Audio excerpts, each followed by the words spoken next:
let's see what we have. This.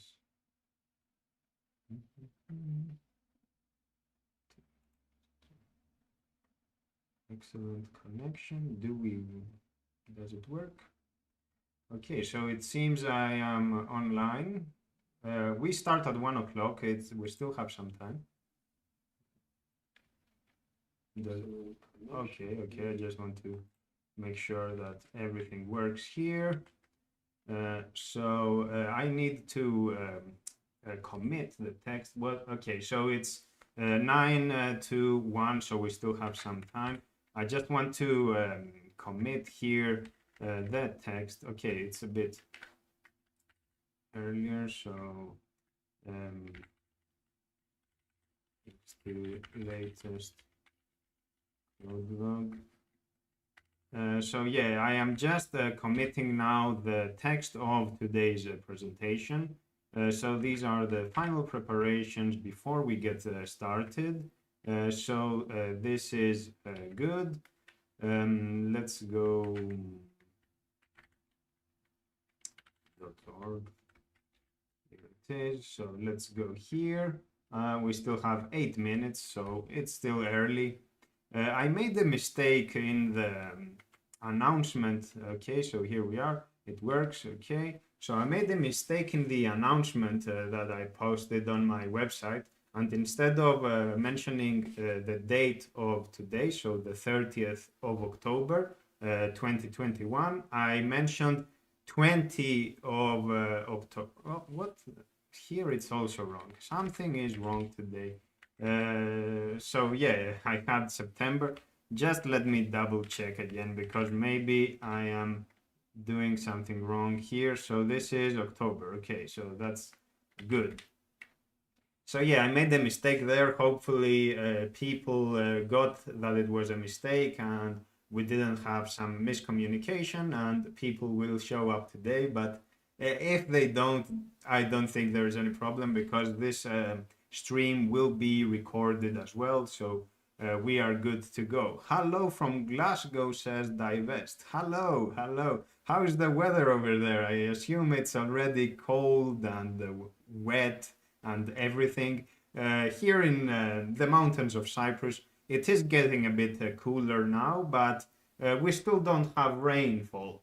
We have had a few millimeters of rainfall over the last few days, but nothing substantive, and that's unfortunate. So yeah, we have, let's see, we have 6 minutes left. So in the previous live stream, I will mention this now, maybe no one will watch it live, but just for the record, it will appear in the recorded version of the video. In the previous live stream, there was a discussion after I concluded my presentation, and there was a question about something along the lines of what I think about academic philosophy. I don't remember the exact wording of the question, but basically what I wanted to say, actually what I said, was that I was not really interested in academic philosophy. And I realized afterwards that it could be misunderstood and misconstrued as me being against studying philosophy in the university, and that's obviously not the case. What I wanted to say is that it is a very specific field. It has an esoteric kind of discussion, so you cannot be interested in something you are an outsider to. That was the idea that I wanted to mention, but I didn't phrase it well. So I don't mean to say that you shouldn't study philosophy at the university. Of course, everything you do at the university is fruitful and productive. I just meant it in this sense of me being an outsider. So let's see what we have here in the chat. Yeah, of course, there is the discussion on climate. They keep having those, but I don't think we are making progress, substantive progress. Okay, we have all those summits and all those declarations and all those lofty ambitions and targets and estimates and whatnot, but it seems that we don't have any change on the ground. Yeah, of course, the reaction is hilarious. I can imagine. So Dan V says hello from Spain. Buenos dias. Buenos dias. How are you doing over there? I'm afraid I won't be able to stay long, but I'll catch up later. That's okay. As I said, it will be recorded. Now I forget my Spanish right now. How do we say ¿cómo estás? ¿Cómo estás? Maybe ¿cómo estás? I forget now. How do you say hello in Spain? And how are you? AK says, hello, Prod. May I ask which part of Cyprus are you from? Right now, I live in the Troodos Mountains. So it's the mountain range to the south of Cyprus. The highest peak over here is a bit below 2,000 meters. So that's the highest peak. We have 3 minutes left. Yeah, that's the idea. Manuel Uberti says, hello everyone. Totally agree about what you just said about academic philosophy. Thanks. I just wanted to clarify that. And by the way, thank you, Manuel. Manuel is also a contributor to the Emacs community at large. Lots of contributions, a very interesting blog as well. Lots of interesting tips. And basically, I wanted to clarify that because I had the impression that it could be misconstrued, and I just wanted to set the record straight. Sorry, what time is it? 57, okay. Hello from New York State. Okay, hello. And Sheikh Sakil says, hello everyone. So Sheikh is from India, if I remember correctly. I'm not sure. I may be mistaking it with something else, with someone else right now. New York State. So that's not the city, right? So maybe you are in the suburbs or something. So only real action will result, only direct action will result in real change. And of course, your name, divest, says a lot about this with regard to climate, to disinvest, to degrow, basically, because the idea that you can have perpetuous growth and also be sustainable doesn't seem possible to me. Bien dicho. Hello, hola. Yeah, of course. I have to, I know Spanish. I can speak Spanish. I can write Spanish. But right now I haven't practiced it in ages and I realize that I am an idiot. I forgot. But if I just listen to it for a while, I will remember everything. For climate change, I recommend the 2-part documentary series Climate Hustle. Okay, so hello from the UK, says Noble and Savage. I believe you are in Scotland as well, or did I mistake that again? There was someone in the other, in the previous live stream, there were 2 people from Britain, but I forgot now. I have to check it again. Ivan Tomic, hello. Ivan says hello from Croatia. Nice to see you here. So what else do we have? An hour north of NYC. Okay, I see. I wonder how the country is there in the New York state. It must be nice. I haven't seen pictures of the countryside of that part of the United States. I know about the other parts like Midwest or Washington State, etc., but I haven't seen New York State. Anyway, it's almost time to start the presentation. The way I do these is that I have some text prepared, so I will be talking to you about what I have here today. And then after I conclude the presentation, we can go to the chat. So we already have some discussion going about climate change. I'm sure we will revisit this and it will be very interesting. And we can see how it goes. So what I have today for you, I'm starting the presentation now, it's 1 o'clock. So what I have today for you folks is a presentation on imposter syndrome and the Emacs community. This is the title, and here I have the contents of the presentation. So there is an introduction, then we have what it means to feel like a fraud, what is the main problem that you have. Then we proceed to a word you may not know or you may not have considered in depth, which is hubris, and then we have from perfectionism to defeatism. Then challenge yourself, what's wrong with being a fraud? Let the ideal be the guide of the good, not its enemy. Learn to accept counterpoints gracefully. And finally, people don't judge you for trivialities. So let's start with the presentation and see how it goes, and then we will move to the chat. So hello everyone, as always, my name is Protesilaos, also known as Prot. In this video I want to talk to you about something that relates to human relations and which I have discerned in tech-related communities such as that of Emacs. This is about how some persons in those communities may feel about themselves and their contributions. What is the self-image that they have, and which are the associations or thought processes that might relate to it, to that self-image. I want to talk to you about the phenomenon of thinking that you are a fraud, an infamous charlatan who does not really know anything about the subject matter in question. This is also known as the impostor syndrome. I will approach this topic mostly at the theoretical level and gradually include some more specific examples, such as references from my participation in the Emacs community. The intention is to share with you what the problem can be and discuss some techniques we may use to ameliorate the pressure and perhaps circumvent the obstacles that our mind puts in front of us. The first part of this presentation is general, but then I will be a bit more specific with examples about Emacs and related topics. The reason I want to talk to you about this is because I have experienced it in the past and have a sense that others may also struggle with it. To be clear and unequivocal, as always when it comes to this kind of discussions, I am not a professional therapist and this is not medical advice.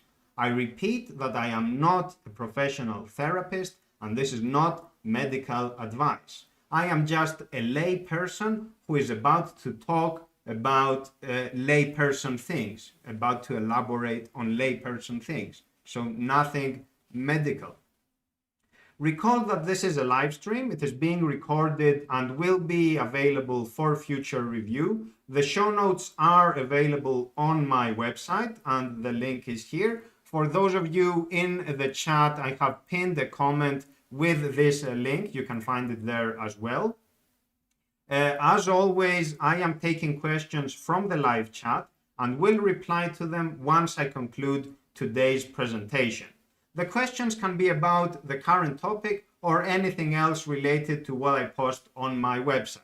And I will also comment on general remarks that may be on the chat. I will go from the beginning to the end and comment on everything. So last time I did this went for more than an hour. So hopefully we have the endurance to go through this. Let's see. Let's proceed with the presentation. What does it mean to feel like a fraud? This is about your perception, how you think your disposition and your contributions are interpreted by others. You have this sense of self-doubt that everything you do is scrutinized by those around you. You get the idea that they are looking carefully at every single motion and every single word of yours in search for something erroneous. You dread that because you believe that if you make a mistake, it will expose your little secret, the fact that you are a fraud. And if that happens, you fear your whole life will collapse. Feeling like an imposter is all about what goes on in your mind. People don't really tell you that you are a fraud. And you have never actually confirmed that your peers are putting everything you do under the microscope. There might have been certain cases that made you think that you may be a fraud, but those have been the exception to the norm. Or you may have been the victim of abuse, which is no longer about thinking of yourself as a fraud, but suffering from trauma, which is completely different. If this is just about believing that you are incompetent, it may be that your mind is making a tiger out of a cat, a major problem out of a minor one. The triggers for those sentiments are not purely negative. There is a constructive aspect to them. You are introspective, which is key to identifying the areas where you can further improve yourself. You are self-conscious, which is of paramount importance in understanding yourself in relation to others and thus in recognizing the others. And you are questioning yourself, which shows the capacity to avoid becoming dogmatic about that which you cherish the most, your selfhood, your sense of self, your identity.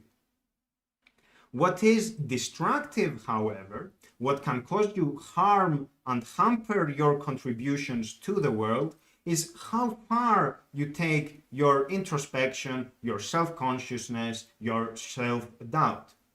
There has to be a balance, a virtuous midpoint. Otherwise, you are approaching an extreme state of affairs that is suboptimal.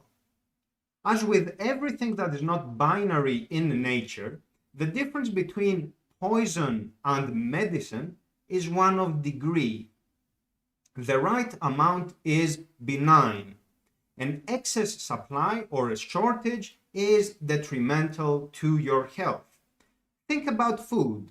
No food leads to starvation. Too much food can cause death, while the right amount of food keeps you going. The same is true for what happens in our mind. The total absence of introspection, self-consciousness, self-doubt turns you into an arrogant, foolish sociopath. But too much introspection makes you lose touch with the world around you.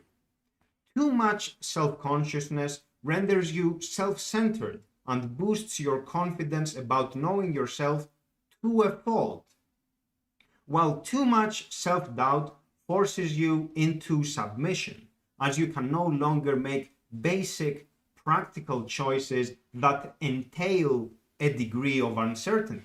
For everything in this life entails such a degree of uncertainty. So let's proceed and elaborate on this. Hubris, from perfectionism to defeatism. Here I want to introduce a term you either are not familiar with or may have heard before but did not pay too much attention to. The word is hubris, which comes from ancient Greek. Hubris describes the human condition that has gone past its limits, a condition that has drifted away from the virtuous midpoint and into an extreme state of affairs. In mythology and ancient tragedy, hubris meant that the gods would punish the human transgressor for their excessive cockiness, their extremism. But we do not need the theological underpinnings of Greek polytheism to appreciate the value of having a balanced approach to what we do. We do not have to subscribe to a specific school of thought in order to recognize facts of life, such as the difference in degree between poison and medicine. For those who are struggling with the impostor syndrome, hubris describes the extreme predicament they find themselves in. And that condition may be because of another quality that people have, perfectionism, or else conscientiousness. To be a perfectionist or to be conscientious is to really care about what you do, to the point where you want to achieve the best results. Again, this is a good thing to have, especially when considered together with what we have already covered about being introspective, self-conscious, and self-critical or self-doubtful. Though, as we said before, when you take your perfectionism or conscientiousness to the extreme, you start getting adverse results. You commit hubris. One such adverse result of perfectionism is defeatism and its concomitant sense of nihilist self-deprecation. This is how it goes. You set yourself up to deliver on an ambitious project. You put every ounce of effort that you can, expecting it to be a runaway success. But as the project develops, you realize that your work is not perfect.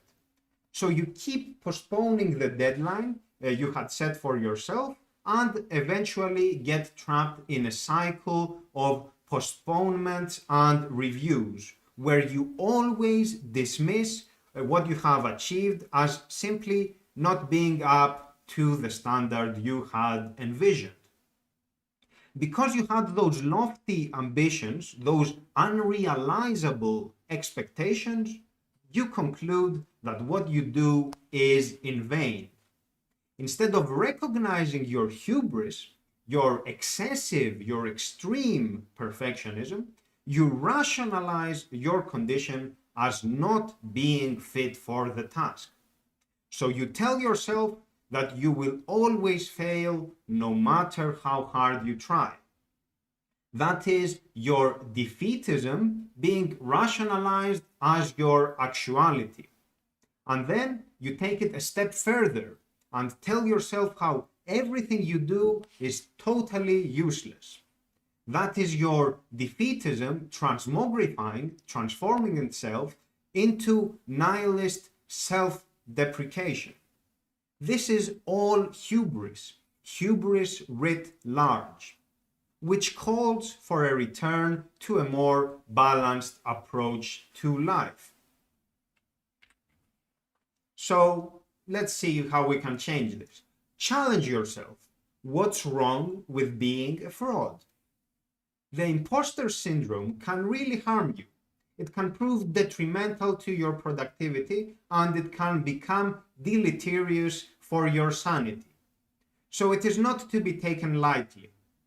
There are, however, some techniques we may employ to change the course of things so that we move away from the extremes and back to a state of mind where we can find the virtuous midpoint.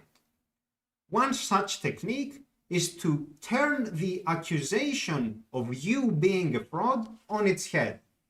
Instead of apologizing to yourself for being an imposter, take a deep breath, drink some water, and turn that nihilism of yours upside down. Ask yourself, what will happen to the world if it actually believes that I am a charlatan? Let's say that you are writing some Emacs Lisp code, or you are doing a presentation in a live stream, such as this one. Take me. What will happen to me right now if someone watching this thinks that I am not a philosopher, or that I am not this or that or whatever? Will the thoughts of that person stop me from getting enjoyment out of what I do? Will my body, my mind, my entire being suddenly find no amusement, no food for the soul, so to speak, in whatever it is I am doing? So calm down and ask yourself, what can go wrong in the world if I indeed am a fraud? Let's say that I discover this right now. I am not who I thought I was. I truly am a fraud. Did you lose something following this revelation? Perhaps you lost your time, but otherwise this is inconsequential. Was I gaining something from you before this realization that I am a fraud, which will now be lost simply because something flipped in my mind and now I am suddenly supposedly a fraud? No. The only thing that has changed is a thought in my mind. The world, however, does not revolve around our thought, around that specific thought. Now you may be thinking about cases where something hinges on your performance. Let's say that you are a doctor and you are out there saving lives. What happens if you think you are a fraud? We are all doomed, because however bad you think you are, those of us who are not doctors are definitely worse at what you are doing. And the same principle for every position where others depend on you. For you to be in that position, it clearly means that you are not as bad as you think you are. And then we have activities that are of a more modest nature compared to saving lives. For example, you are writing Emacs Lisp code and you are packaging it so that other people may use it as well. Again, what can possibly go wrong if someone somewhere gets this idea that you are a fraud? So what? Nothing happens. But we will revisit this point a bit later. Use the nihilism that was contributing to your downfall against your defeatism. Use it in a constructive way to show the absurdity of getting bogged down by extreme self-doubt, the absurdity of questioning yourself to death, so to speak. It's good to be nihilist about this. It's good to say that it has no meaning, because you cancel it. Let's move to the next section. Let the ideal be the guide of the good, not its enemy. Another technique that we can employ is to reconsider the relationship between the ideal and the actual. We said that the imposter syndrome can be an inwardly corrupt perfectionism, or a kind of conscientiousness gone wrong. And the reason behind that may be how we set ourselves up for failure by misunderstanding what the ideal actually represents. What we want is for the ideal to be our guide in life. We wish to approximate it and emulate it as much as possible, so that we may so whatever it is we are doing gets better and better. What we should not do, however, is compare the actual to the ideal, only so that we may discard what we have. Because if we keep doing that, we will simply be left with nothing. The ideal is unattainable because it is a mental construct, an absolute that is not instantiated in some particular case. It is not out there. We can never attain the absolute. We can only ever do something that is within our means, or generally framed by the factors that govern the prevailing conditions in our life. Let's think about this situation by means of a thought experiment. The point is to not be so abstract all the time. Suppose that there exist two versions of Protesilaos in the world. One is my current self right here, and the other is a 20-year-old version of me.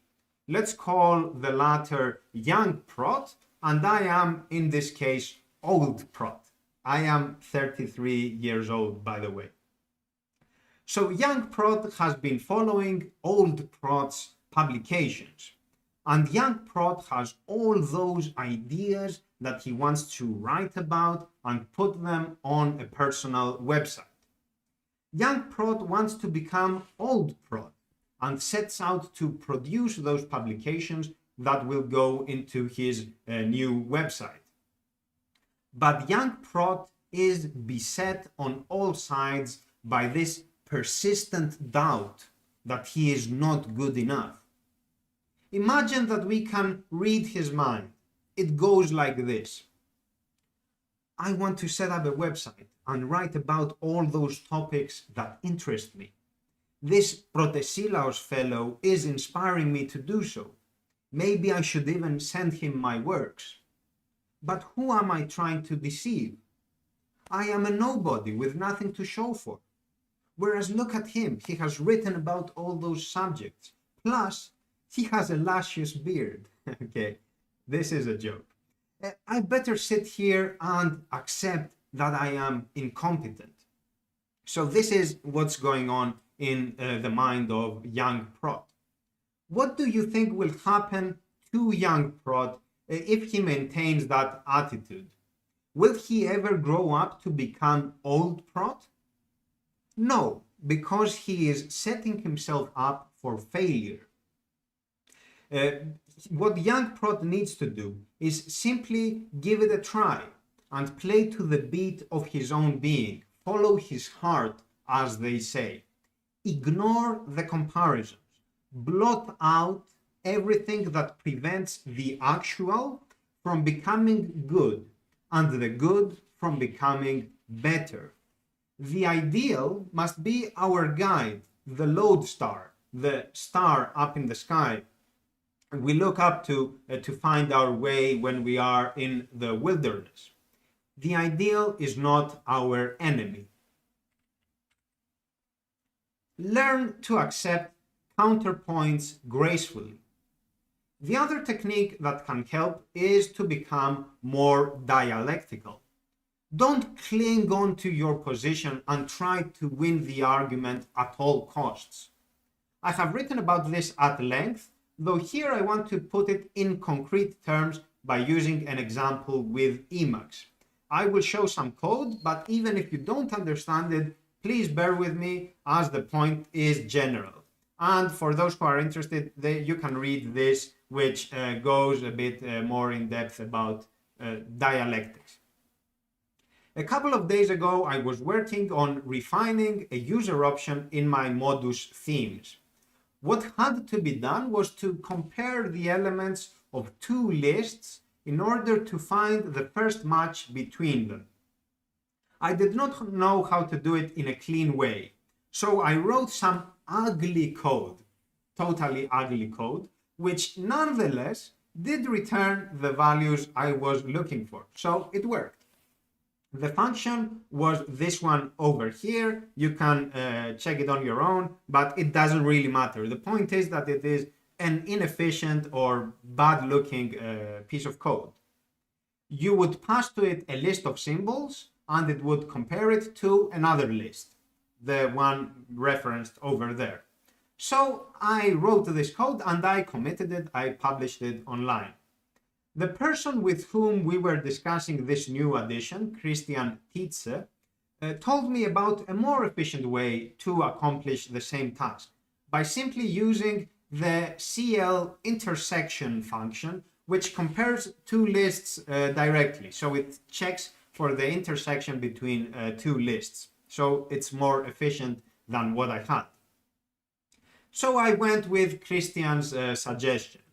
Then Daniel Mendler pointed out that the use of this specific function, CL intersection, required its library at runtime, so it could cause some slowdown when we would start up Emacs.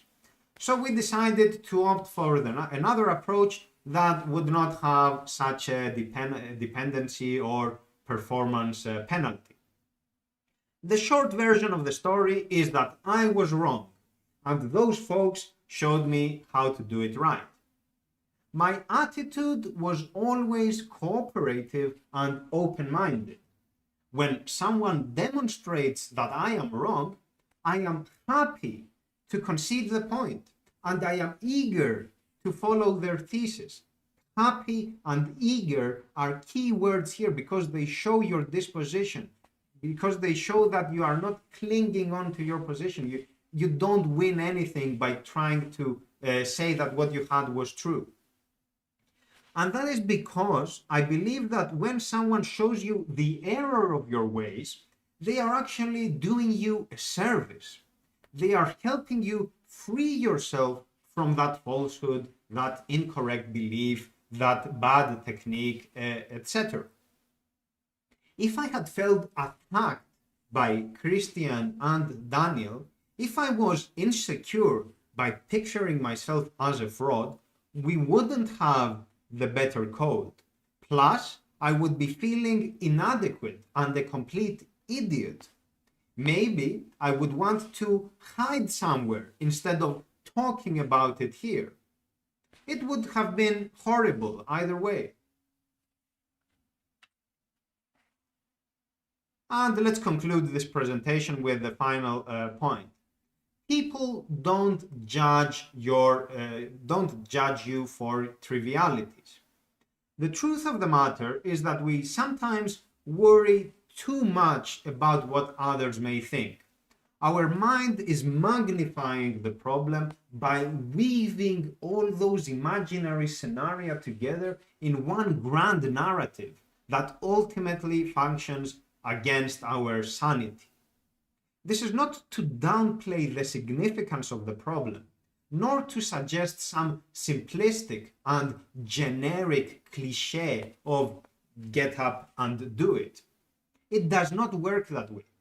What I am saying here is that everything can benefit from a more refined technique. Our thinking processes are no different. If we apply the right method and are patient about it, we stand a better chance of disentangling our thoughts, of putting them in order, and of not falling into traps that we have set up for ourselves. You may be thinking at this point a bit like young Prot in my thought experiment from earlier. Oh, but I am not strong enough. I don't have the mental strength for this. My argument is that you can improve yourself by changing your method. It all is a matter of attitude, of how you approach things. As for not being strong enough, you may have heard about the ancient mathematician called Archimedes. You may have heard of the Archimedean point. Anyhow, Archimedes wanted to explain to his peers how leverage works. So he claimed that there is a certain point to which we can apply sufficient pressure in order to move large objects. And he exaggerated by claiming that he can move the Earth if the right point exists upon which we can apply the appropriate leverage. If we want to draw a general insight from this claim of Archimedes and use it for our purposes here, we could say that strength is a function of technique. Strength is a function of technique. So it's not strength alone, it depends on what kind of technique you have. Archimedes could move massive objects with the correct method, not with his sheer power. The same is true for us. We can do seemingly impossible things by changing our disposition.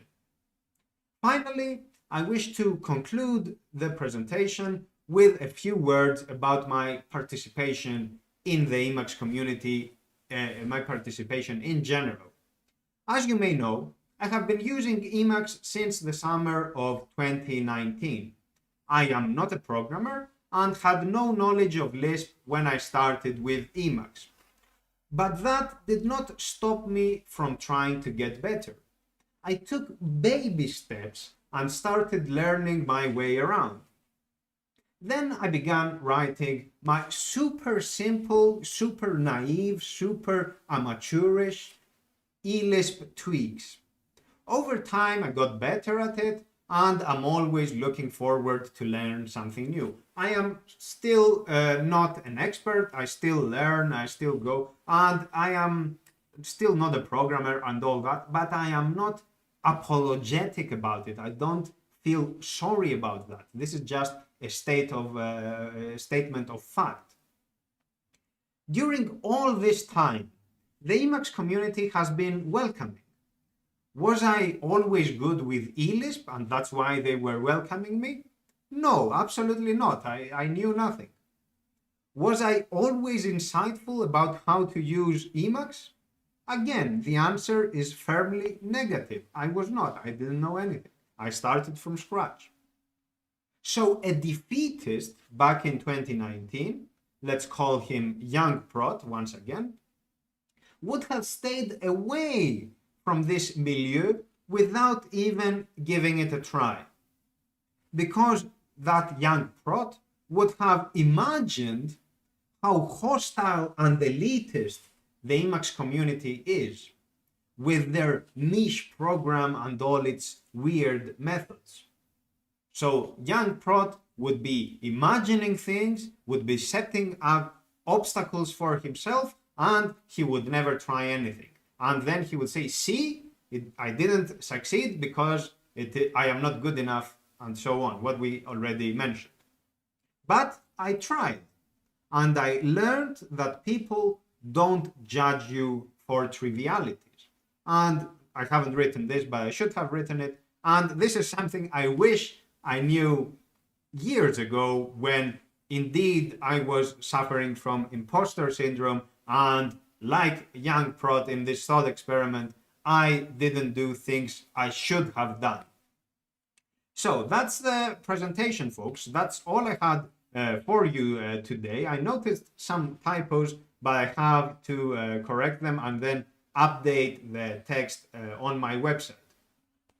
So before we go to the chat, I will check it right now over here, is when you find yourself in a situation where you don't have actual feedback, but you are afraid to proceed, think again. Just take it lightheartedly and say, okay, what is the worst thing that can happen? Don't worry about it. Just go, and the worst thing that can happen is that you will be proven wrong, and you will have to go back and relearn what you have. So that's a good thing, because you will learn something about your inadequacies. What I mentioned earlier about learning to accept a counterpoint gracefully. So let's go to the chat over here and see what we have. And I also have some music suggestions for you folks. I want to mention a few of them because in the last live stream somebody asked me about music suggestions, and I mentioned some, and I think we can do the same today. So let's see what we have. These were from the beginning. We were up to which point? I think we were up to here about the New York State. Divest says yes. Okay. We were talking about climate change and what needs to be done. And Divest here is saying that only direct action will result. Maybe I can increase the font size. Only direct action will result in real change. We need to galvanize a collective realization that there are no cavalry coming to help us. We need to do the work ourselves. Yes, I absolutely agree with that. There is no cavalry that will come to save the day. There is no planet B, as they say. There is just this one planet. And the thing is that we also have to consider climate change not just in terms of its implications on the ecosystems. Of course, it will have a cataclysmic effect. It will affect life on the planet in general. That's for sure.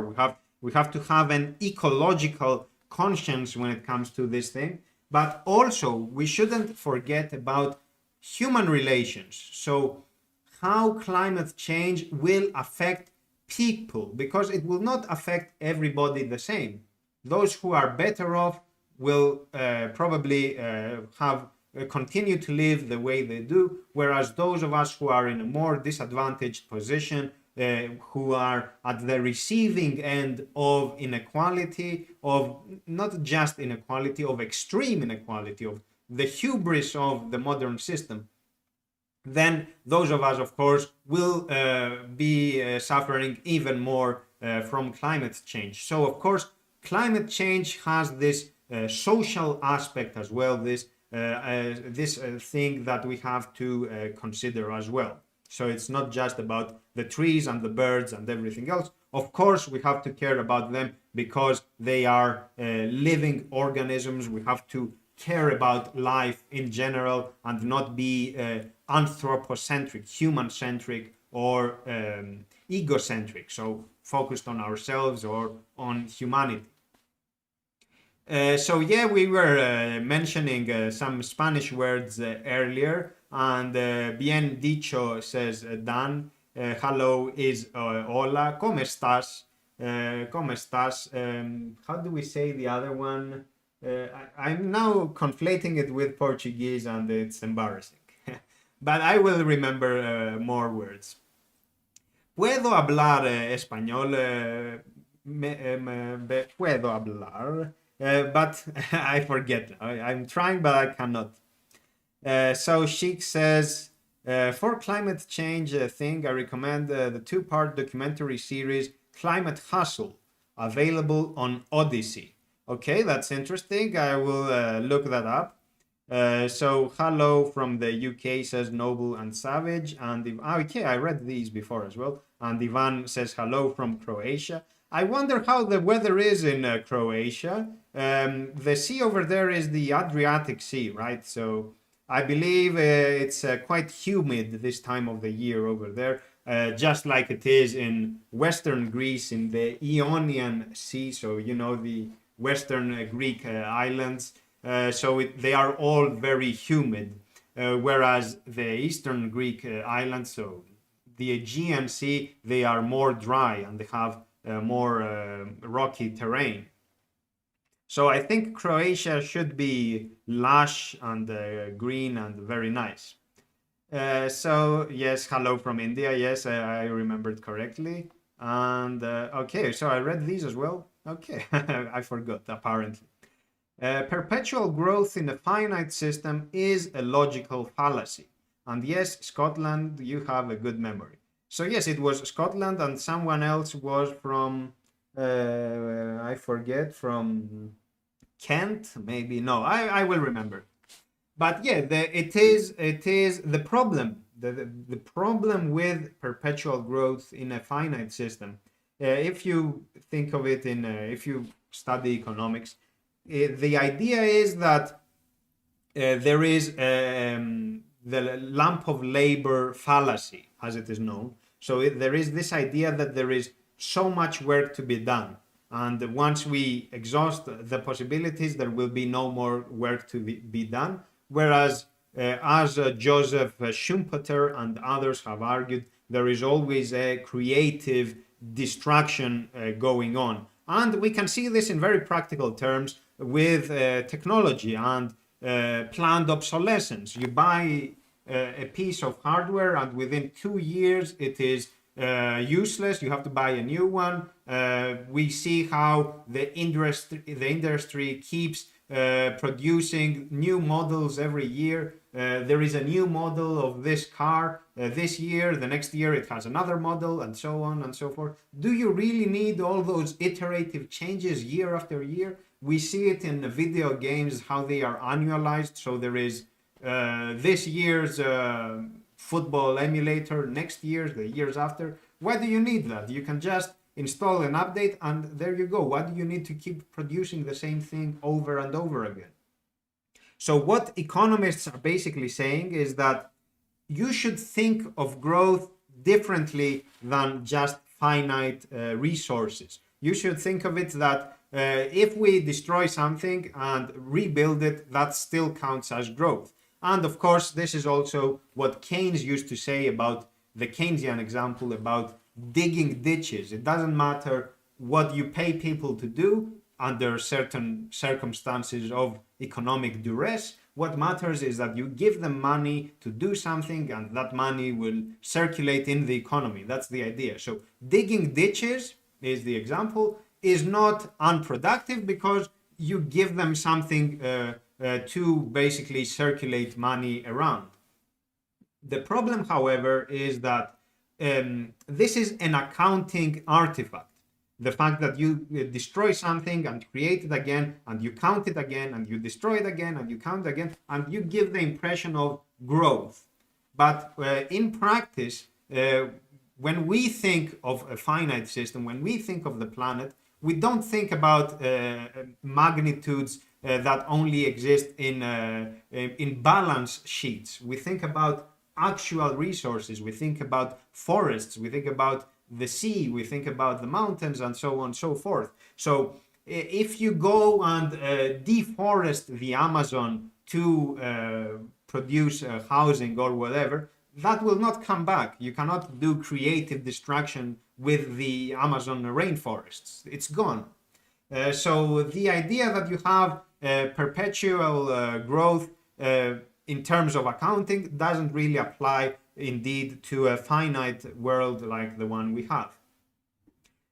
So the idea, the main problem with the economic order that we have nowadays, that if you try to distill it to the one single thing that is the problem, the midpoint around which everything else revolves, I think this irreducible factor is the idea of year-on-year growth, of fiscal growth, that is. So you will, I recall a few years ago, one of the popular phones, I won't name it, but you know it, one which starts with I, was being released. That was several years ago when I was following those news.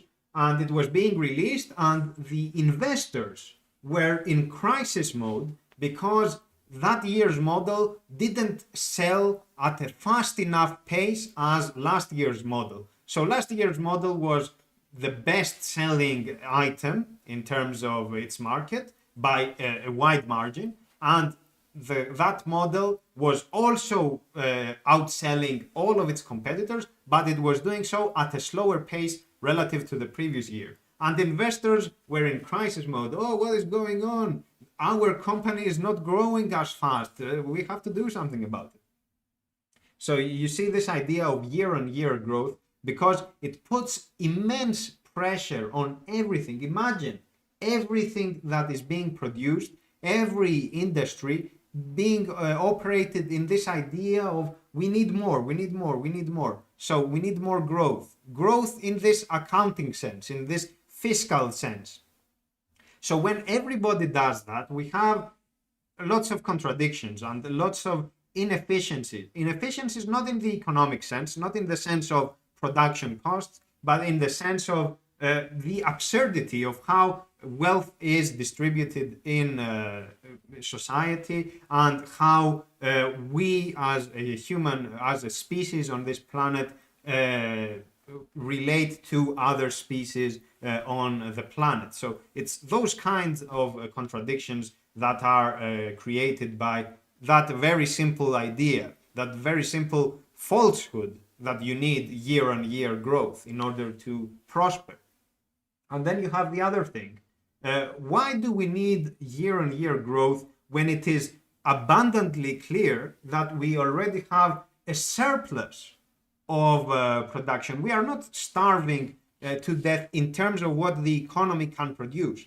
There are people who are on the brink. There are people who live in absolute poverty, for sure.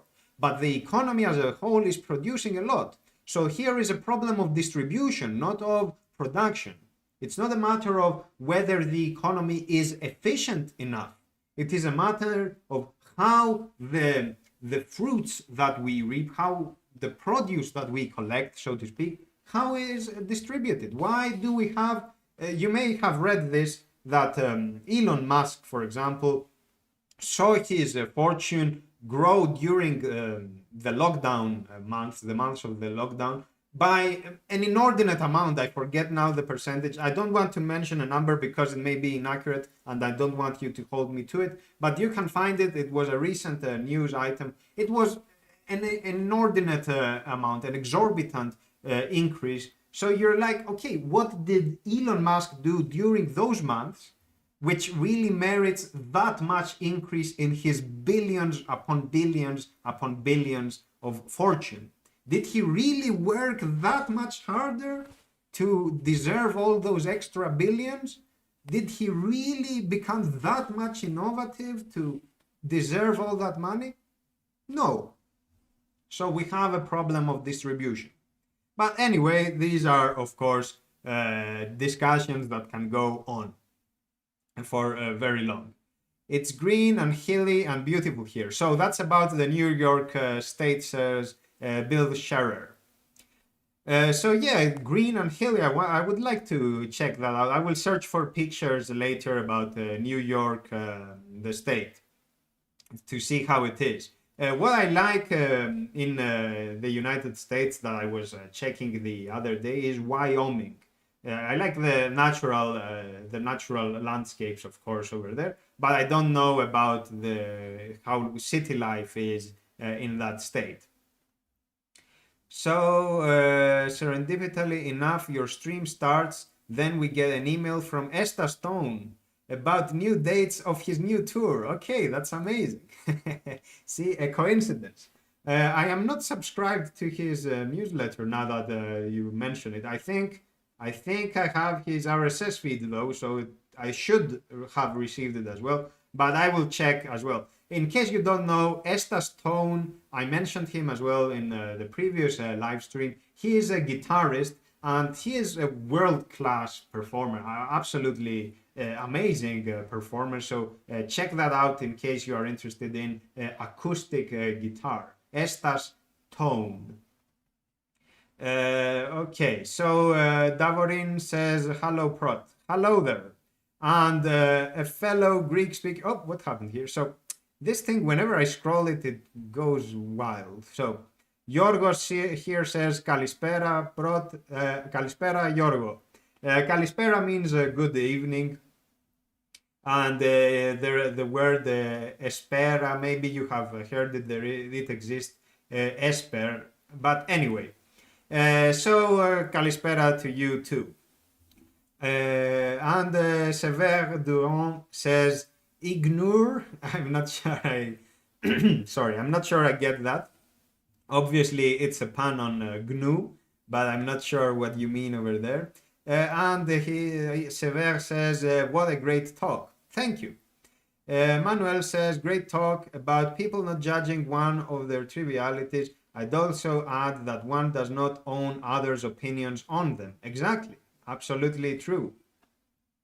Whatever one does, let's read everything and then I can comment. This is Manuel again. Whatever one does or does not, they cannot force others to feel as they wish, nor should expect their actions not to be judged by others. The Greek Stoic Epictetus wrote about this, for instance, in his Enchiridion. And yes, this is indeed true. You cannot control what others think, exactly. So to take it one step further from what you are saying, of course, you know this as well. You cannot control what others think, and you cannot control things that are outside of you. So why worry about them? Because you cannot control them either way. Whether you sweat and are anxious about it and stressed to death about it, it will not change. Whether you are relaxed about it, it will also not change. So why worry? Why bother? So that's a very useful approach to life in general. Try to put under your control things that are conducive to being under your control. And for the rest, don't worry at all. Of course, this is easy to say, but sometimes it is difficult to implement because you have to have a sense of identifying what is yours or what is endogenous, what springs from within, what is within your control, and what is exogenous, what is outside, because it's not always clear. So yes, it requires some meditation, it requires some effort, some focus to be able to draw a distinction between the two and then be able to reach that state of, as it is known in Greek, ataraxia, that state of tranquility of mind where you are no longer bothered by things happening to you, exactly because you know that they don't have power over you, because you are not operating in reaction to them. You have your own initiative. You are not a predicate, so you are not dependent on what they do. You are not a function of them. So let's continue. Great talk, says Alexandros. So I assume that's a Greek or Greek speaker as well. So ευχαριστώ, Alexandra. Bill says, thanks for all you do, Prot. My first Prot live stream and it was great. You are welcome.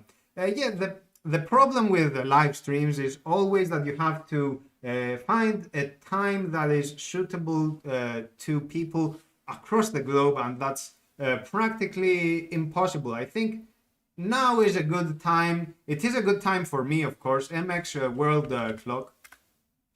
So we have, for example, in Los Angeles now, it's 4 o'clock in the morning. So, of course, no one will wake up to just watch a live stream. But, of course, I don't know. Whereas New York, okay, it's early, but it's not too early. So, okay, I can see that. I also wake up at around 5 o'clock most of the time. So I can see that being possible. And then, of course, Vladivostok is the latest. So to the east, it's about 9 o'clock now at Vladivostok, whereas Los Angeles is 4 o'clock, almost 4 o'clock. So yeah, whereas here the time now is 8 to 2. And I use the 24-hour clock at all times. So what we have here, I've been working, says Joro, I've been working for about 16 years as a professional software developer. Even though you don't consider yourself a programmer and think you are a great software designer. Thank you.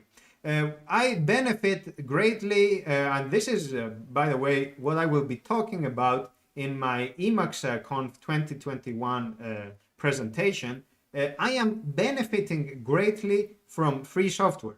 I am benefiting greatly from Emacs here in particular, because you can always check the source code and you can always see how people with more knowledge than you are doing things. So I start writing a package, for example, and I want to write a def custom. So let's go to the scratch buffer right here. I want to write a def custom form about something, okay? And this has some value, and then it has a doc string, and then it has, for example, a type, and it is Boolean. And for example, I have a very simple def custom over here. So I am writing a def custom, and I can go check the Emacs source code and find examples of people doing that thing. So I can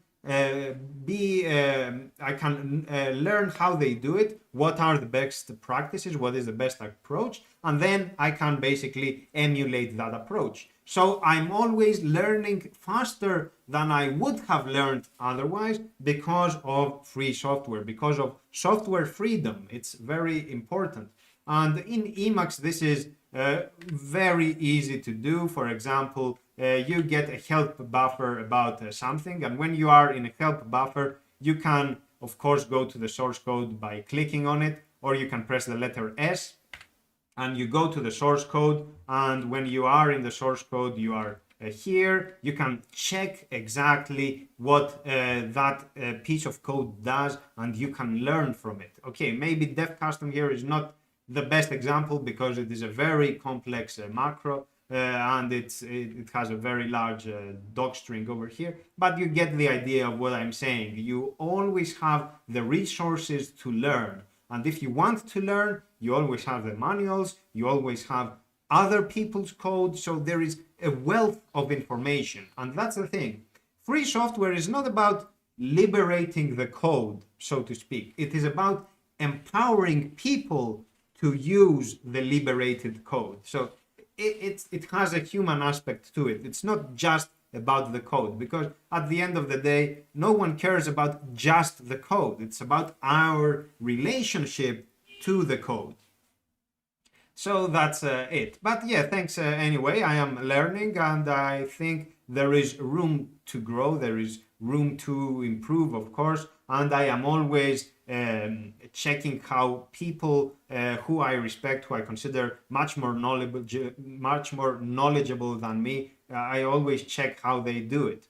For example, I mentioned earlier Christian Titze and Daniel Mendler. If they have some code up, I'm always interested to see how they do it. I'm always interested to see how the Emacs maintainers are doing something. That's why I am always following Emacs Devel and the bug tracker as well. So it's always, it's a hobby, but it's always rewarding to learn something new. Sahas says, great talk, thanks Prot. You are welcome. It is amazing that these are ideas that people have been using for a long time to find balance and move forward. It is indeed amazing, and on the one hand, it is amazing because we tend to have, not you in particular or me in particular, but the kind of zeitgeist, the spirit of the times. We tend to think that all genius is basically a modern invention. Everything that has been worth considering is a modern thing. So, of course, we know that this is not true, but this is kind of the idea that we have. And you see that prejudice in the expression that people always lament about. Oh, but how can this possibly be happening in the 21st century of the common era? How is it possible? And they are implying that we are in some kind of an inexorable path towards constant progress, and it happens on its own. We don't participate in it. So the 20th century is worse than the 21st, and the 21st and the 22nd will be better than the 21st, and so on. This is prejudice. This is not true. Because in life, we know from history that you can enter a dark age. You can regress. Instead of progressing, you can be regressing. So we always have to be vigilant, and we always have to keep an open mind about what we learn. We always have to study something on its own merits. It doesn't matter whether it is new or old, or it is said by some authority or some unknown author. It doesn't really matter. Does this proposition, does this insight hold value? Do I learn something from this? That's what we should be focusing on. And of course, yes, in that sense, it is amazing that people have been learning from sources, ancient and more modern. And of course, what we want to do as a civilization is to be able to internalize, to learn from all those insights. We don't want to put things to the side. We don't have to have an orthodoxy. We don't want to have a mainstream view and everyone else is ignored. We don't want to have that kind of silo, so to speak, where everything is there and everything else does not matter. And if we can have that as a civilization, we flourish. But if we create a monoculture, so to speak, in our mind, a monoculture of creativity, then, as with monoculture in nature, it will collapse. It is not sustainable. It will be beset by all kinds of problems, and we will suffer from it. The same happens with agriculture. When you have monoculture at a very large scale, you destroy bees, you destroy the soil, you erode the soil. It's a disaster. So yeah, that's the general idea. So Davorin says Sani is now in continental Croatia. Oh, also Croatian. Okay, that's very nice. I've never met a person from Croatia before, though I have met people from other parts of the area, but not from Croatia in particular, which is unfortunate. I would have liked to. Especially since Croatia is in the European Union, it should have been more common to meet people from Croatia, but it hasn't happened yet. Maybe in the future. Morteza says, hi Prot, hello, nice to see you.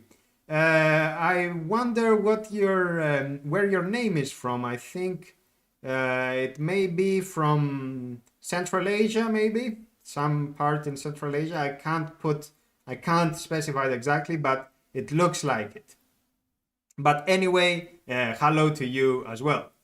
League of Trust says hello to Prot and everyone. Hi to Prot and everyone. Thank you, League of Trust. Again, Sahas here says, especially now, as we start to get more scientific insight into things like identity and consciousness, all of which is super depressing, talks like this really help put things in perspective. Of course, we need, continuing on what I said before, we need science. We don't want to have this kind of false dilemma of science and non-science. We need science, but we don't want to have scientism. So we don't have to have a dogma of science. We don't have to reach that point where if something cannot be proven scientifically, that we dismiss it as absurd, because that is dangerous. Because the reason it is dangerous is because it assumes we are omniscient. It assumes that the method we have right now, which we call science, is the best possible method. The best possible method to ever be.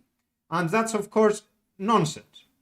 Because everything we do develops. We can see how 100 years ago, we can see where science was, we can see where it is today. We can expect that in 100 years it will be better, assuming other things to be constant. And we can always see how people become more sophisticated in what they do, in the techniques they apply, in the knowledge they accumulate, and so on. So we don't want to have scientism.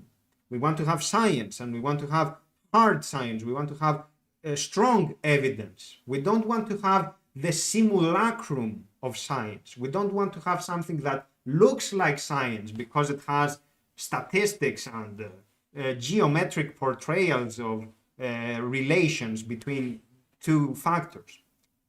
That looks like science but can just be BS.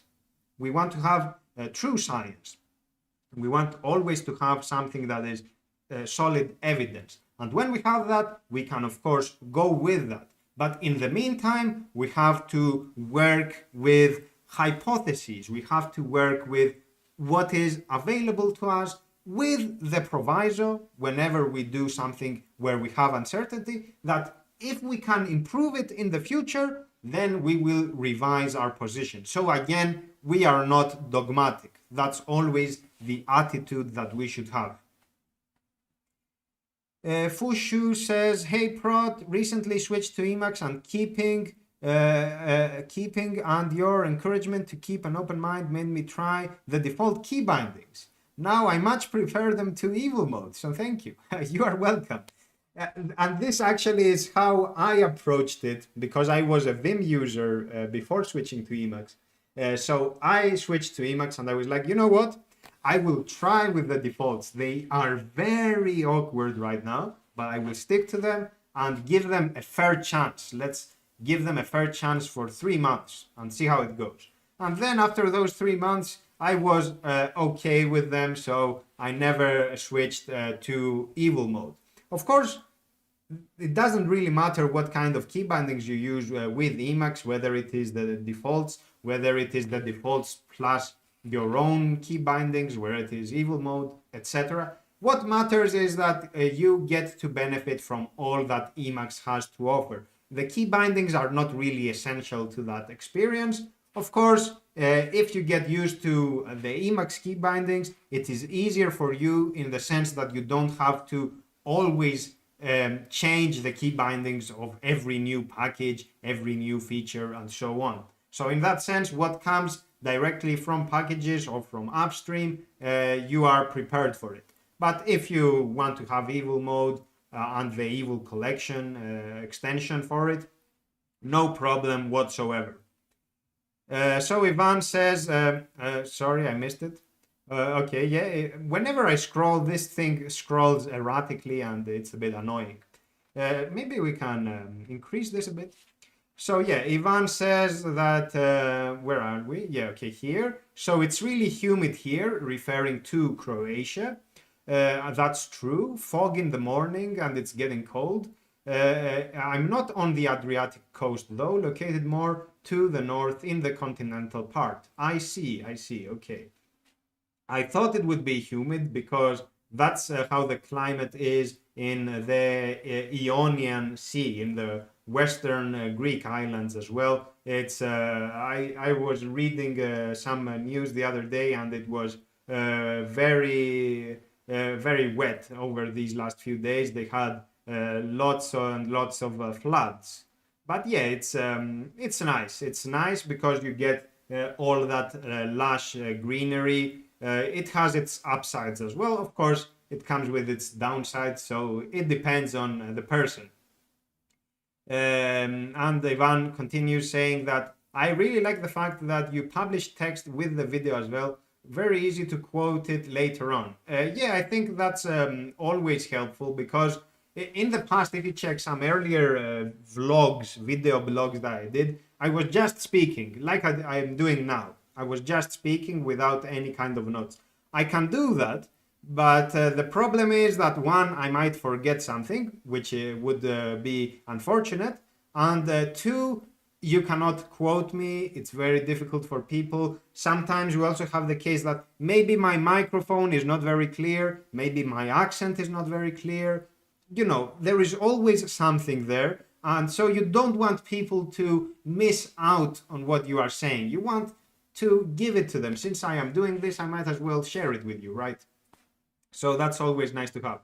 Note though that we have, I have to make some changes here to the text, but I will do it later. I noticed some typos, but I will fix them later and update my website.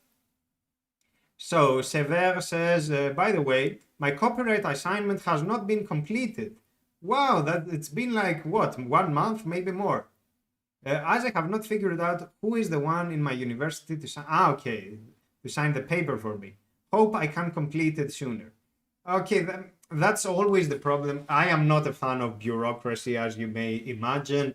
In my world, there would have been no copyright assignment, but of course, I understand the rationale for it. I understand why the FSF wants to have that kind of legal standing when it comes to copyright claims and how it can protect Emacs, because Emacs in particular is basically the flagship GNU program. It is the embodiment of the GNU ethos, of the GNU spirit to free software.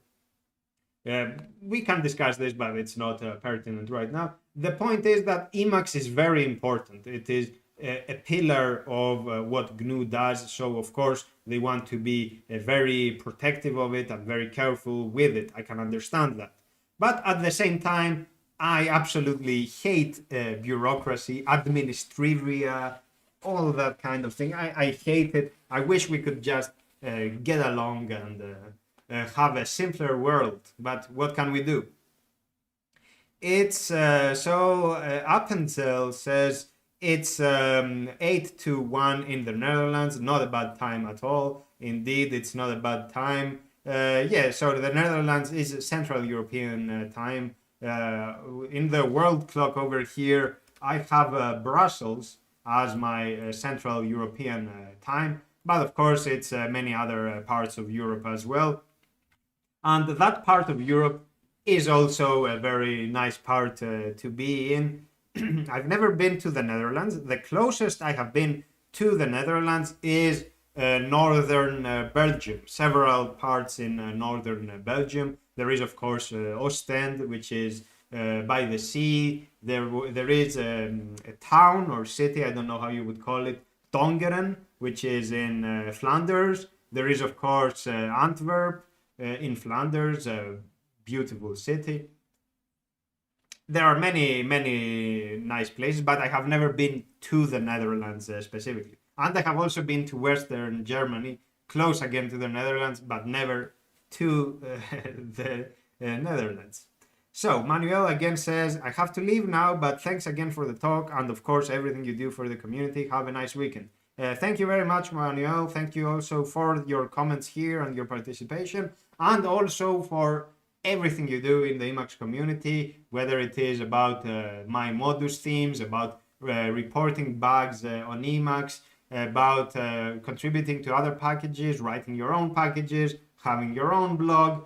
All this is very valuable. I think Manuel's website is, let's check now, manueluberti.eu. Yeah, of course. So manueluberti.eu. So here you can find Manuel's website. I am, of course, using EWW as my main web browser because it doesn't have all the features of a modern web browser, but it is absolutely good enough for my needs. So Celtic Orthodox, it's Celtic or Celtic, by the way. That's something I have never kind of clarified in my mind. I think it's Celtic, but maybe in English it's pronounced Celtic, so I'm not sure. But let's say Celtic for now. So Celtic Orthodox Prayer says, what would you say to a person who prefers to use a combination of Jove and the shell for a user interface and editing environment, because it is perhaps simpler? I'm afraid I have no idea what Jove is, so I'm not sure what kind of environment that is, how it would work and whatnot. The current dominance of Python is a regression, I feel, especially its use for computer science classes in universities. What I have gathered, I don't know any Python, but what I have gathered is that Python is supposed to be an easy language to learn. So in that sense, I can understand why universities are prioritizing it. Also, Python has lots of applications like JavaScript. So again, I can understand why universities are prioritizing it, because universities, there is an idealist aspect to them where we want them to be places of learning and education for the sake of education and science for the sake of science and to be the best as possible and so on. However, there is the reality of the modern world where the university must also contribute to the workforce, to what is unfortunately known as human capital, human resources, not human beings, human capital. So the university has to contribute to that human capital, to that exploitable resource, and part of that is to create people who are productive in the industry.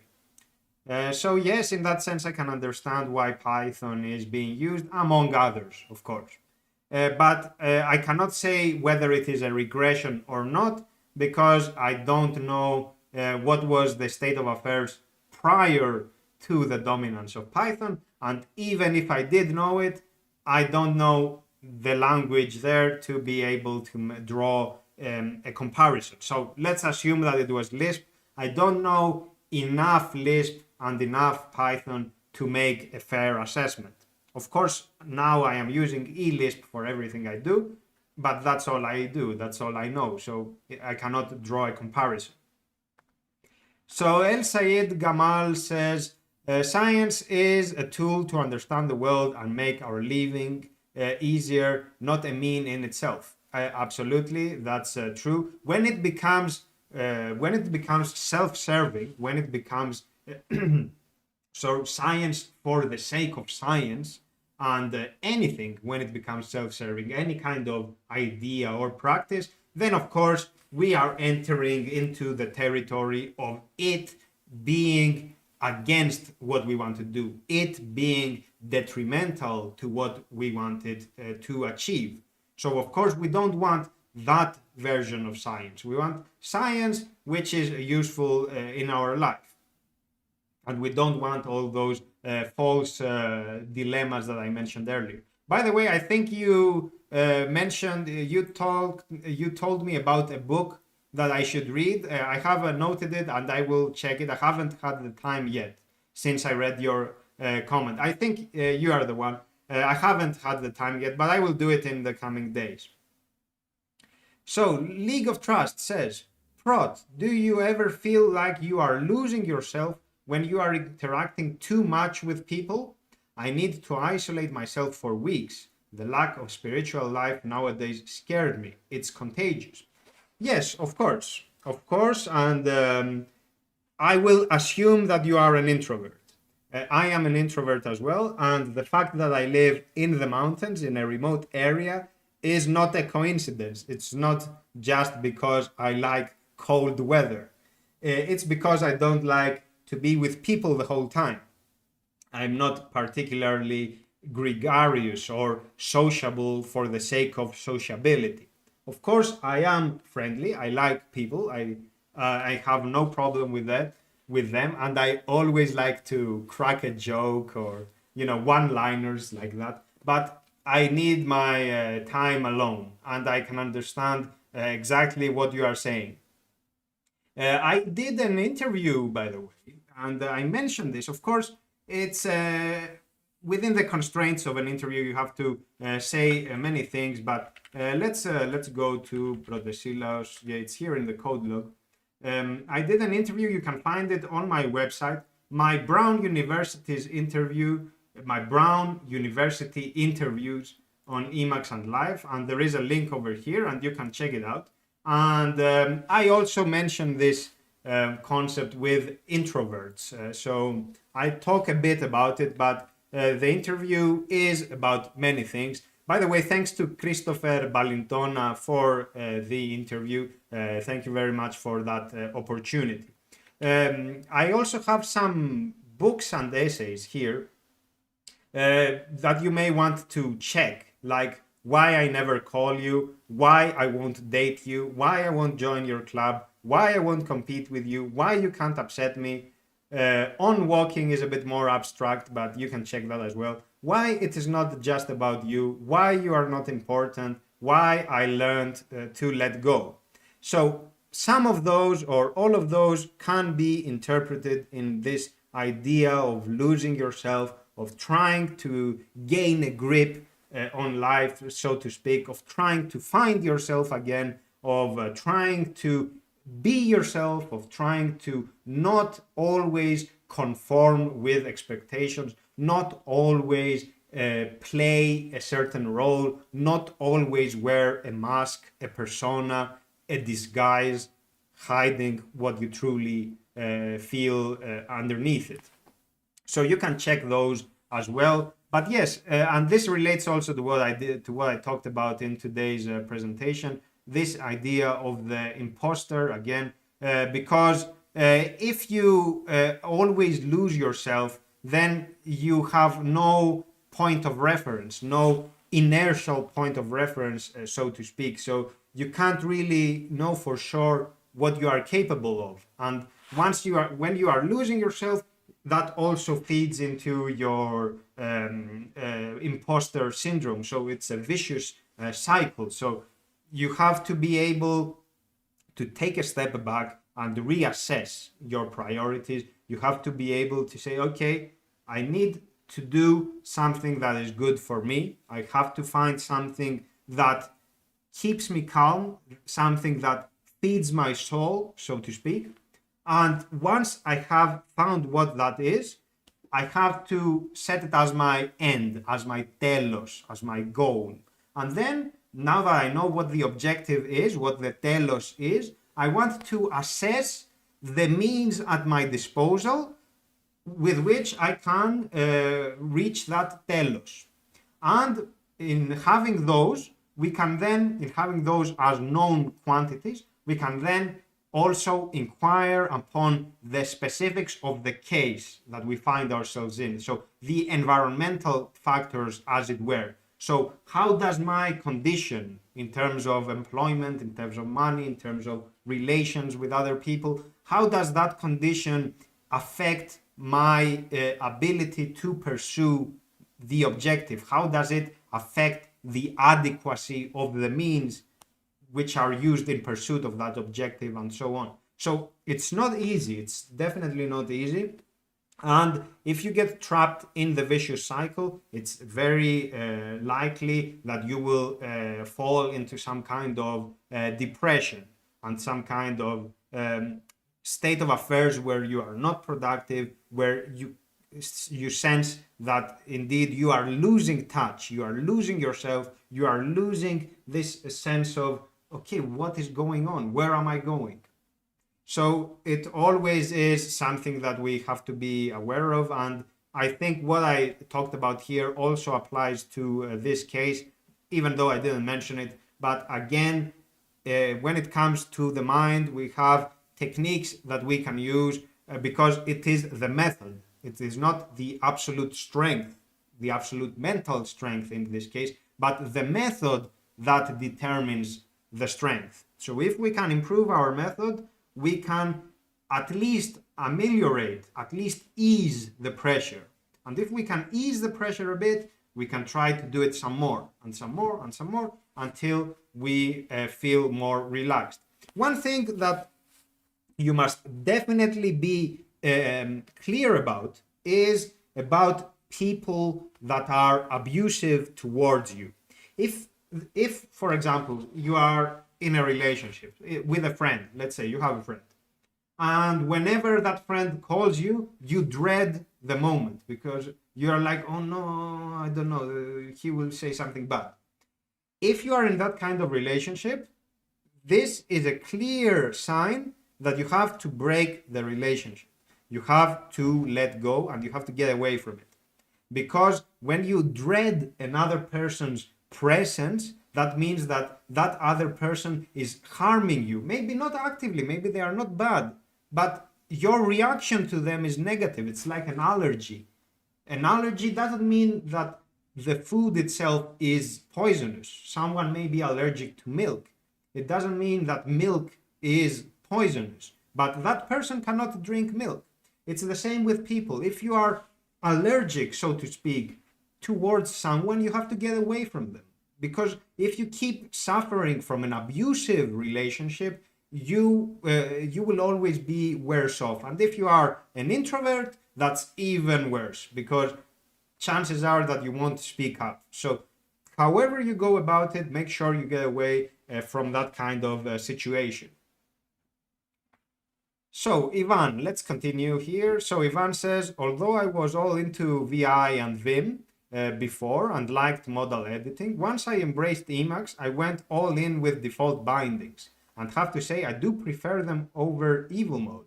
Okay, yeah, that's interesting. It's I'm curious to see what the consensus would be on this for people who used Vim and then tried the Emacs bindings. What do they think? For me, the best thing about the Emacs bindings is that once you figure out the underlying logic of how they are designed, it's easy to extend them.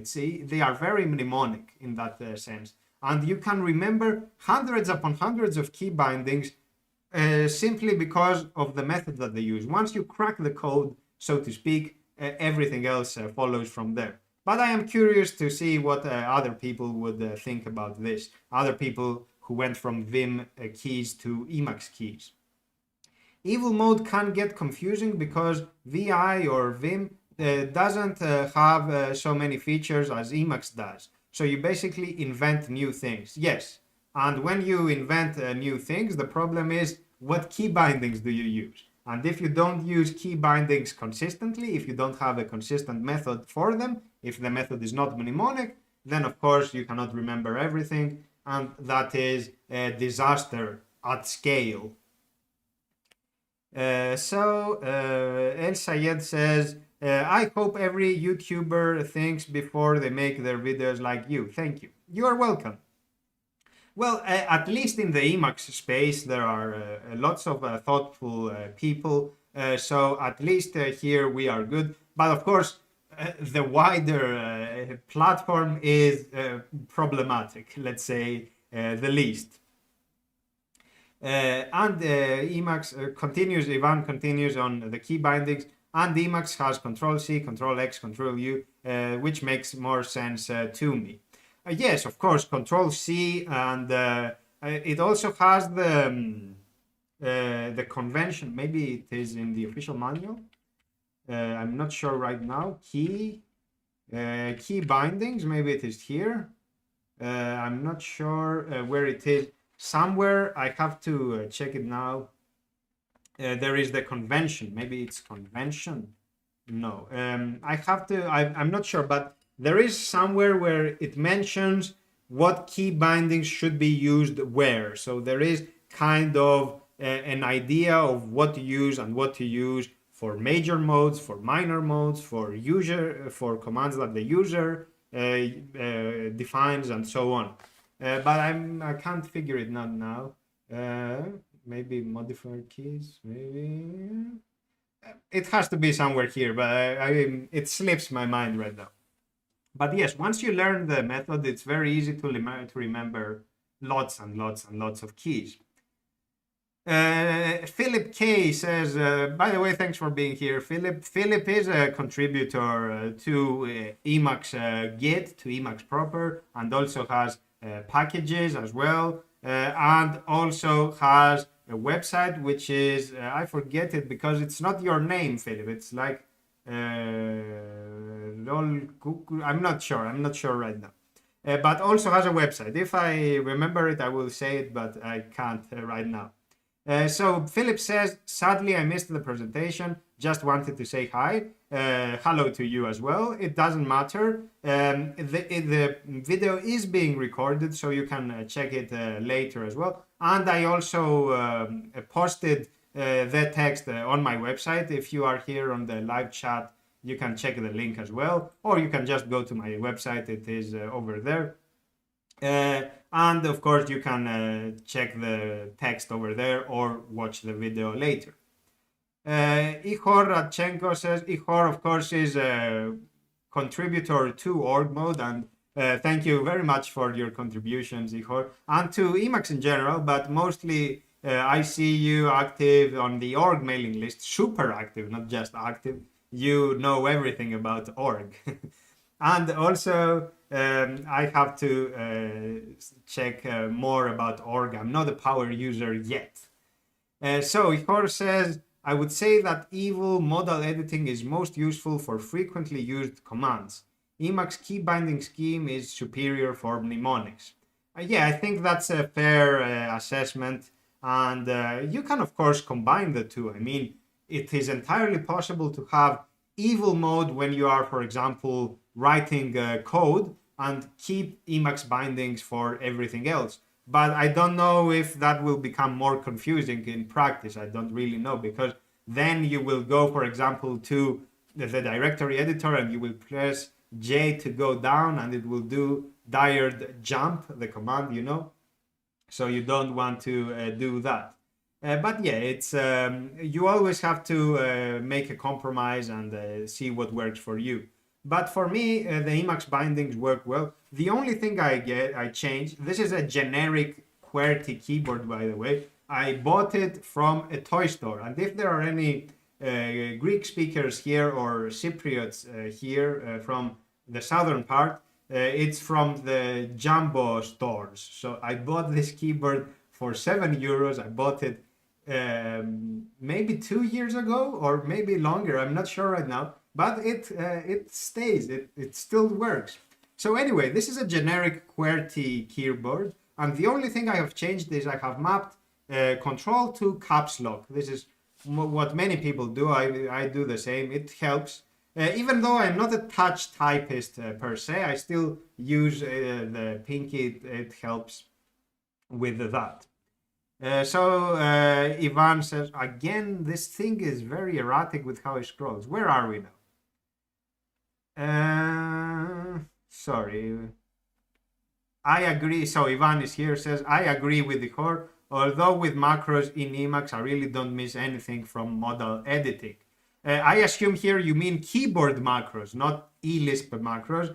So yes, of course, keyboard macros are absolutely a powerhouse. They are absolutely fantastic. And the best part is when you record the keyboard macro and you store it in a key and then record another keyboard macro that calls the previous keyboard macro. It's a bit like magic at some point. So Ihor continues, I find modal navigation an absolute must. Move up and down and scrolling. How about just space? That sort of thing. Does that work for you? For me, it usually is okay, but I see what you mean. I can relate to that. It's less strain for the fingers, that's for sure. Yeah, I agree. Jove is an ersatz. I think you are missing an R over there, right? Or is it ersatz? I'm not sure right now. Is it ersatz or ersatz? Let's check this out. Ersatz. I think it's ersatz. Yeah, of course. So you can check out what that word means. I won't ruin it for you, but basically it means something that tries to mimic something else and is bad at it. So Jove is an ersatz Emacs. Okay, maybe there are other minimalist so-called Emacs-like programs. I think there is one called the Xyle or something like that. They are GNU programs as well. You can check them out. But Jove, I was not aware of it. And if you are to use Emacs, at least in my mind, you are using it because of the power that it provides to you. If you are to use something minimalist in terms of functionality, not in terms of being minimally sufficient at its stated objective, as I explained in my previous stream. So if you are using something that is minimalist in terms of functionality, maybe you can just use GNU Nano, or I don't know. Maybe I'm missing something here though, so please enlighten me. Oh, so El Sayed says that you recommended the book. Yeah, thank you. I will check it out. I'm looking forward to it. So GNU Ninja says Jonathan's own version of Emacs. So thank you about that. Own version of Emacs. Okay, maybe we can search that. Now I am curious. What does Jonathan have to say about Emacs? Okay. Venerable. So from yesteryear something. Small Emacs style editor in pure C with GNU key bindings.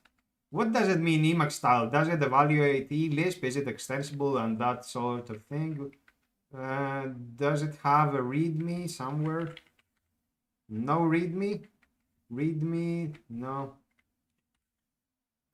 No README. So yeah, I will have to check it. It's just no, so I'm not sorry. What we have here? GitHub is a disaster inside DWW. What do we have? Latest commit files. Okay, so there is a README. Okay, finally. Come on. This program is okay. Job on Unix system. Okay, quick summary. It doesn't say what it is. It should start with, elevator pitch, as we say, updated in 2004. Okay, I will have to check this at my own time. I'm just curious to see. Though I must say that I really like the omnipotence, as it were, of Emacs. This sense that it has overwhelming power. It can do whatever you throw at it and then some more. So Philip K says, while reading your essays, I sometimes find it surprising that you use Emacs with such enthusiasm, because compared to some of the topic you talk about, configuring a program seems so trivial. Yeah, that's always a matter of perspective, right? I mean, if you are a professional programmer, for you, something not related to programming may be difficult, whereas for me, it's the other way around, okay? So for me, programming is difficult and talking, for example, or writing is more easy.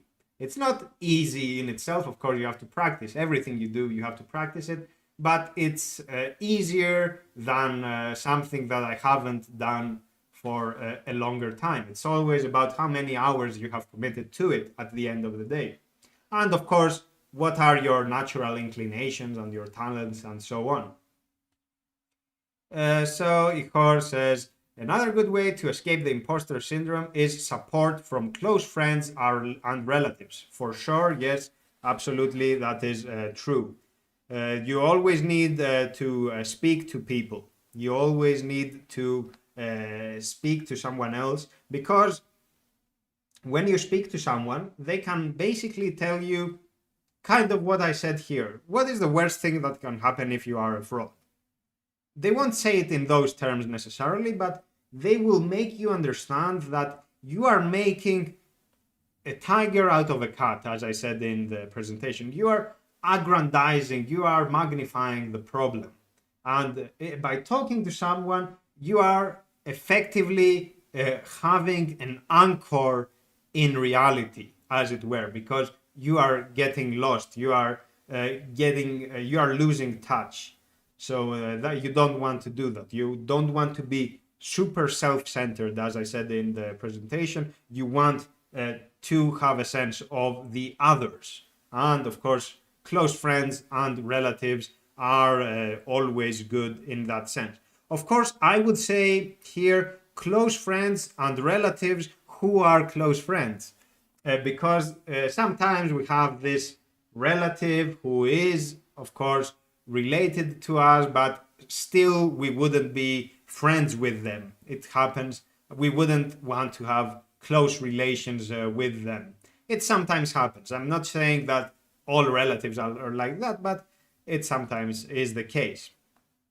They can easily provide an independent view on the problem you are stuck with and help to realize that things are not as bad as you may think. And that is absolutely correct. I definitely agree with that approach. And I would say that in general, not just if you are suffering from an imposter syndrome or if you are the victim of abuse or whatnot, in general, having human relations is a good thing.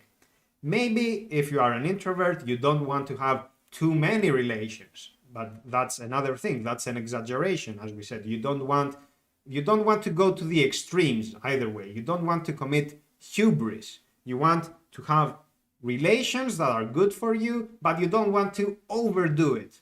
But you also don't want to have no relations. So it's a matter of finding the right balance. And the right balance is always subjective. It's not like there is one specific value on a scale for every person out there. There is no such thing as a one size fits all. Every person is different, so everyone's midpoint, everyone's position where they are comfortable is different. So, of course, we have to account for people's specific needs. So yes, Jove is indeed Jonathan's own version of Emacs. It was developed by a student of Dr. Brian Harvey of Berkeley University. Okay, I see. As I said, I will check it out. I have here the README and I will read it later. I am curious to see what this is all about. So League of Trust says, so interesting. I will listen to this again and will definitely check these resources. Thank you. By the way, greetings from a Uruguayan.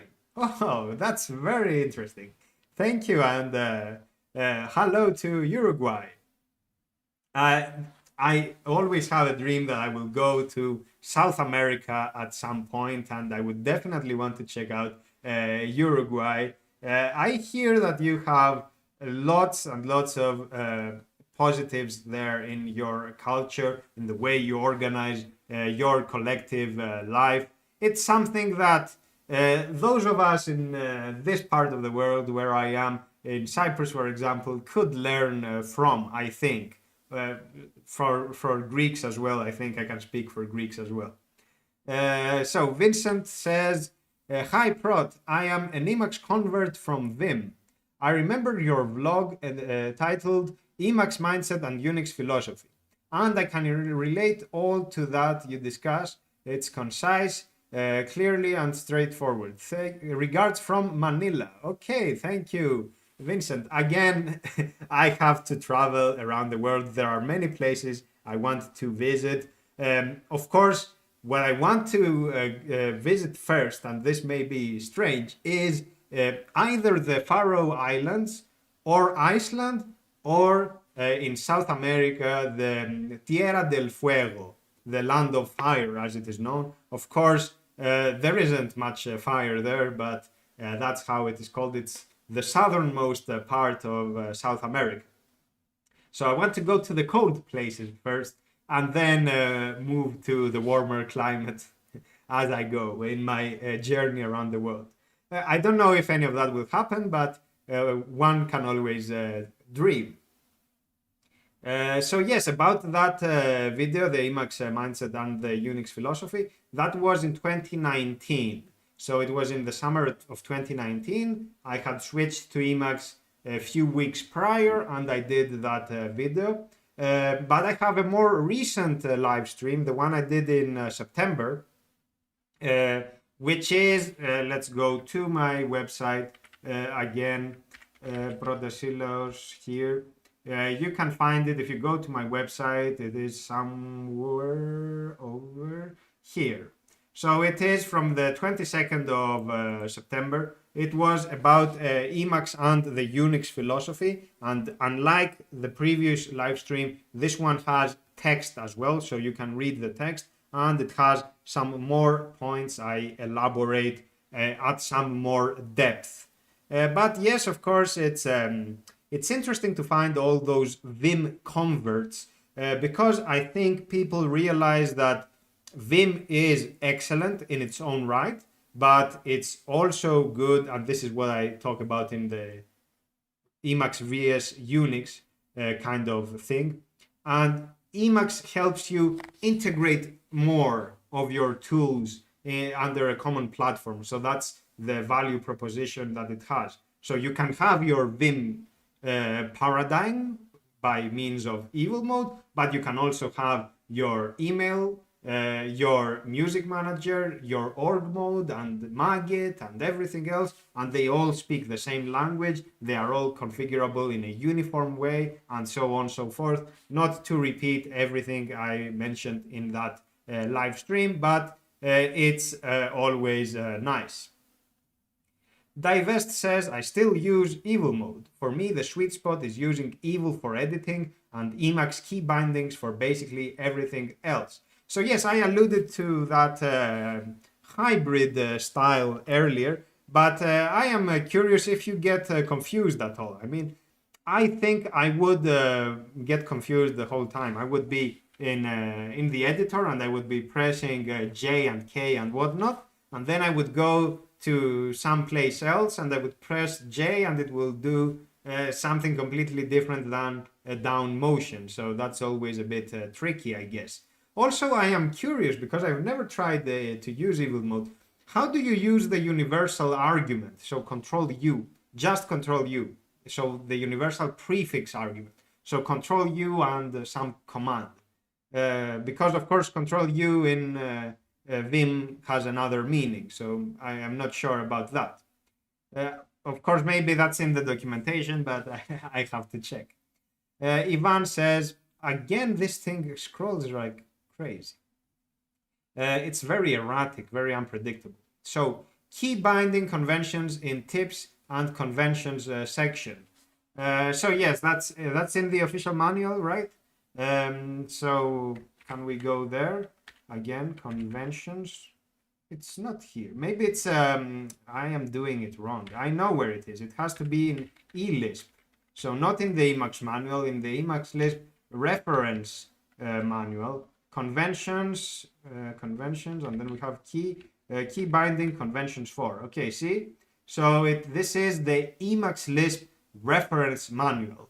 By the way, when you are in an info buffer like this one, if you press W, you are just copying, you can see at the echo area, you are just copying the specific node. But if you pass a 0 numeric argument and then W, you are copying an expression, an info expression. And if you evaluate that expression, let's go to the scratch buffer so that we can see it here. If you evaluate this expression, it takes you directly to that. So this is in case you want to share it with others.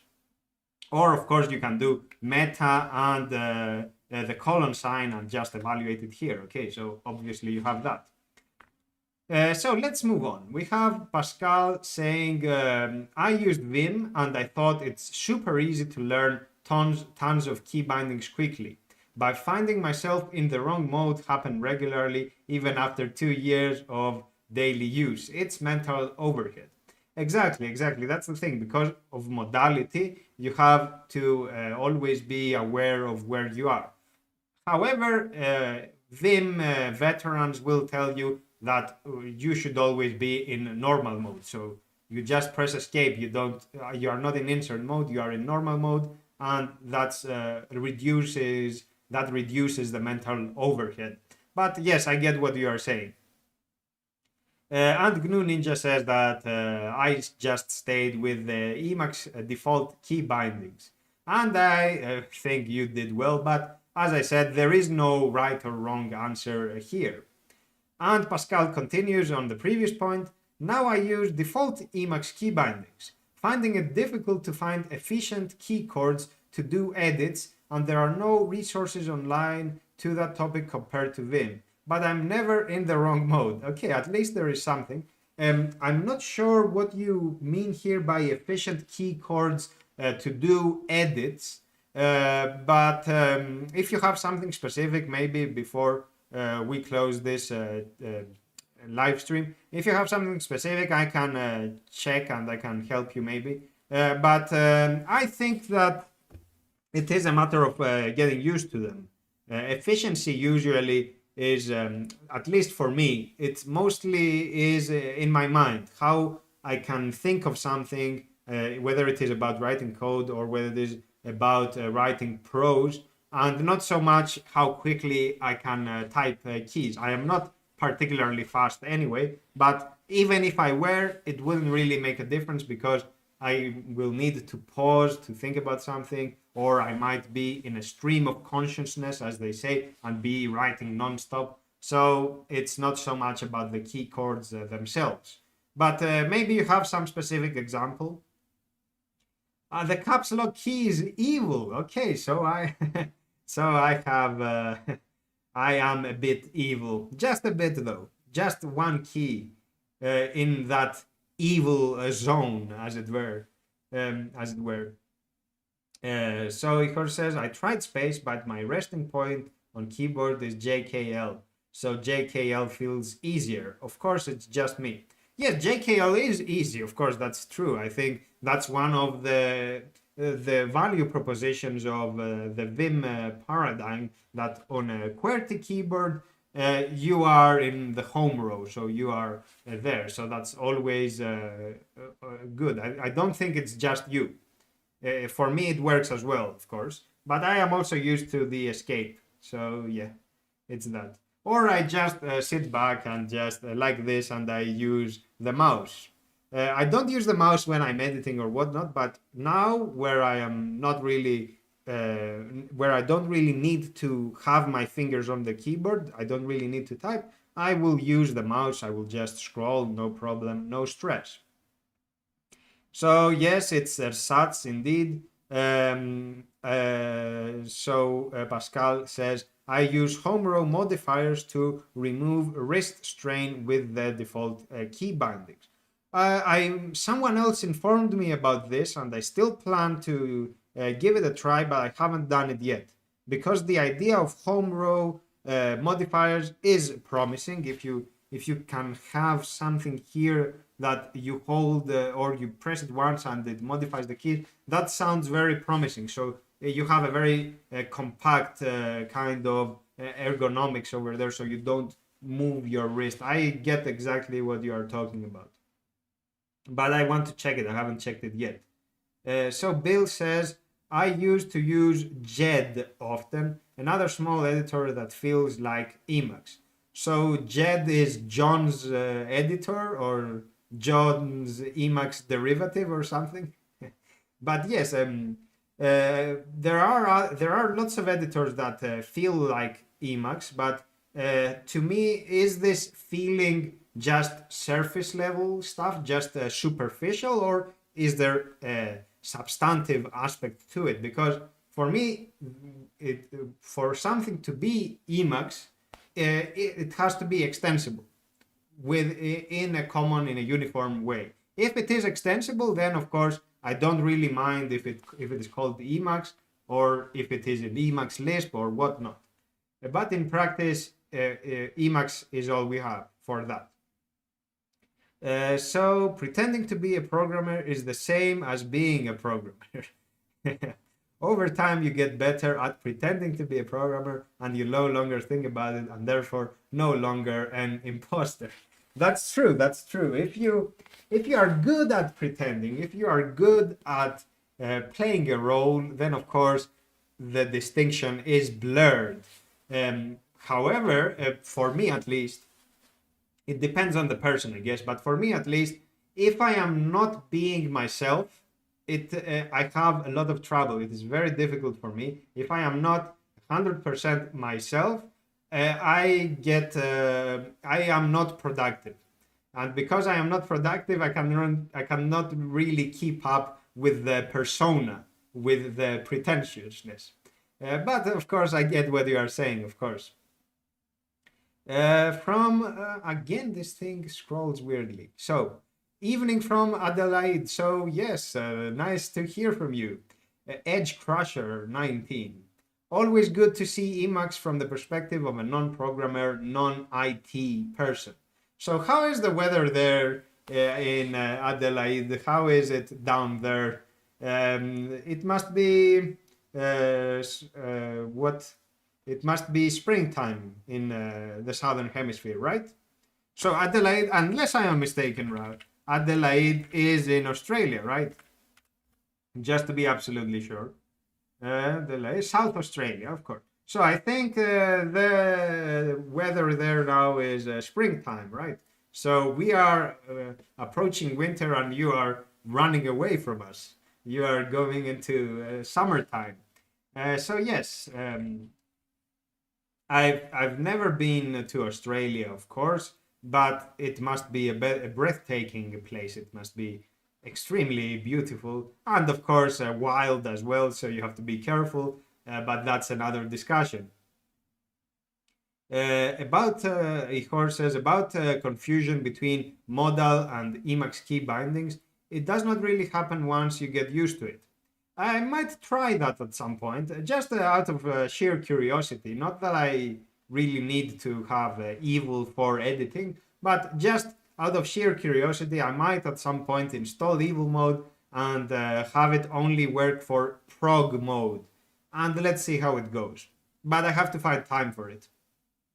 Also, evil is not the only modal key binding scheme for Emacs. There are others like Modalka, Boon, etc. That's true, and there is also God mode. So yes, there are plenty of them.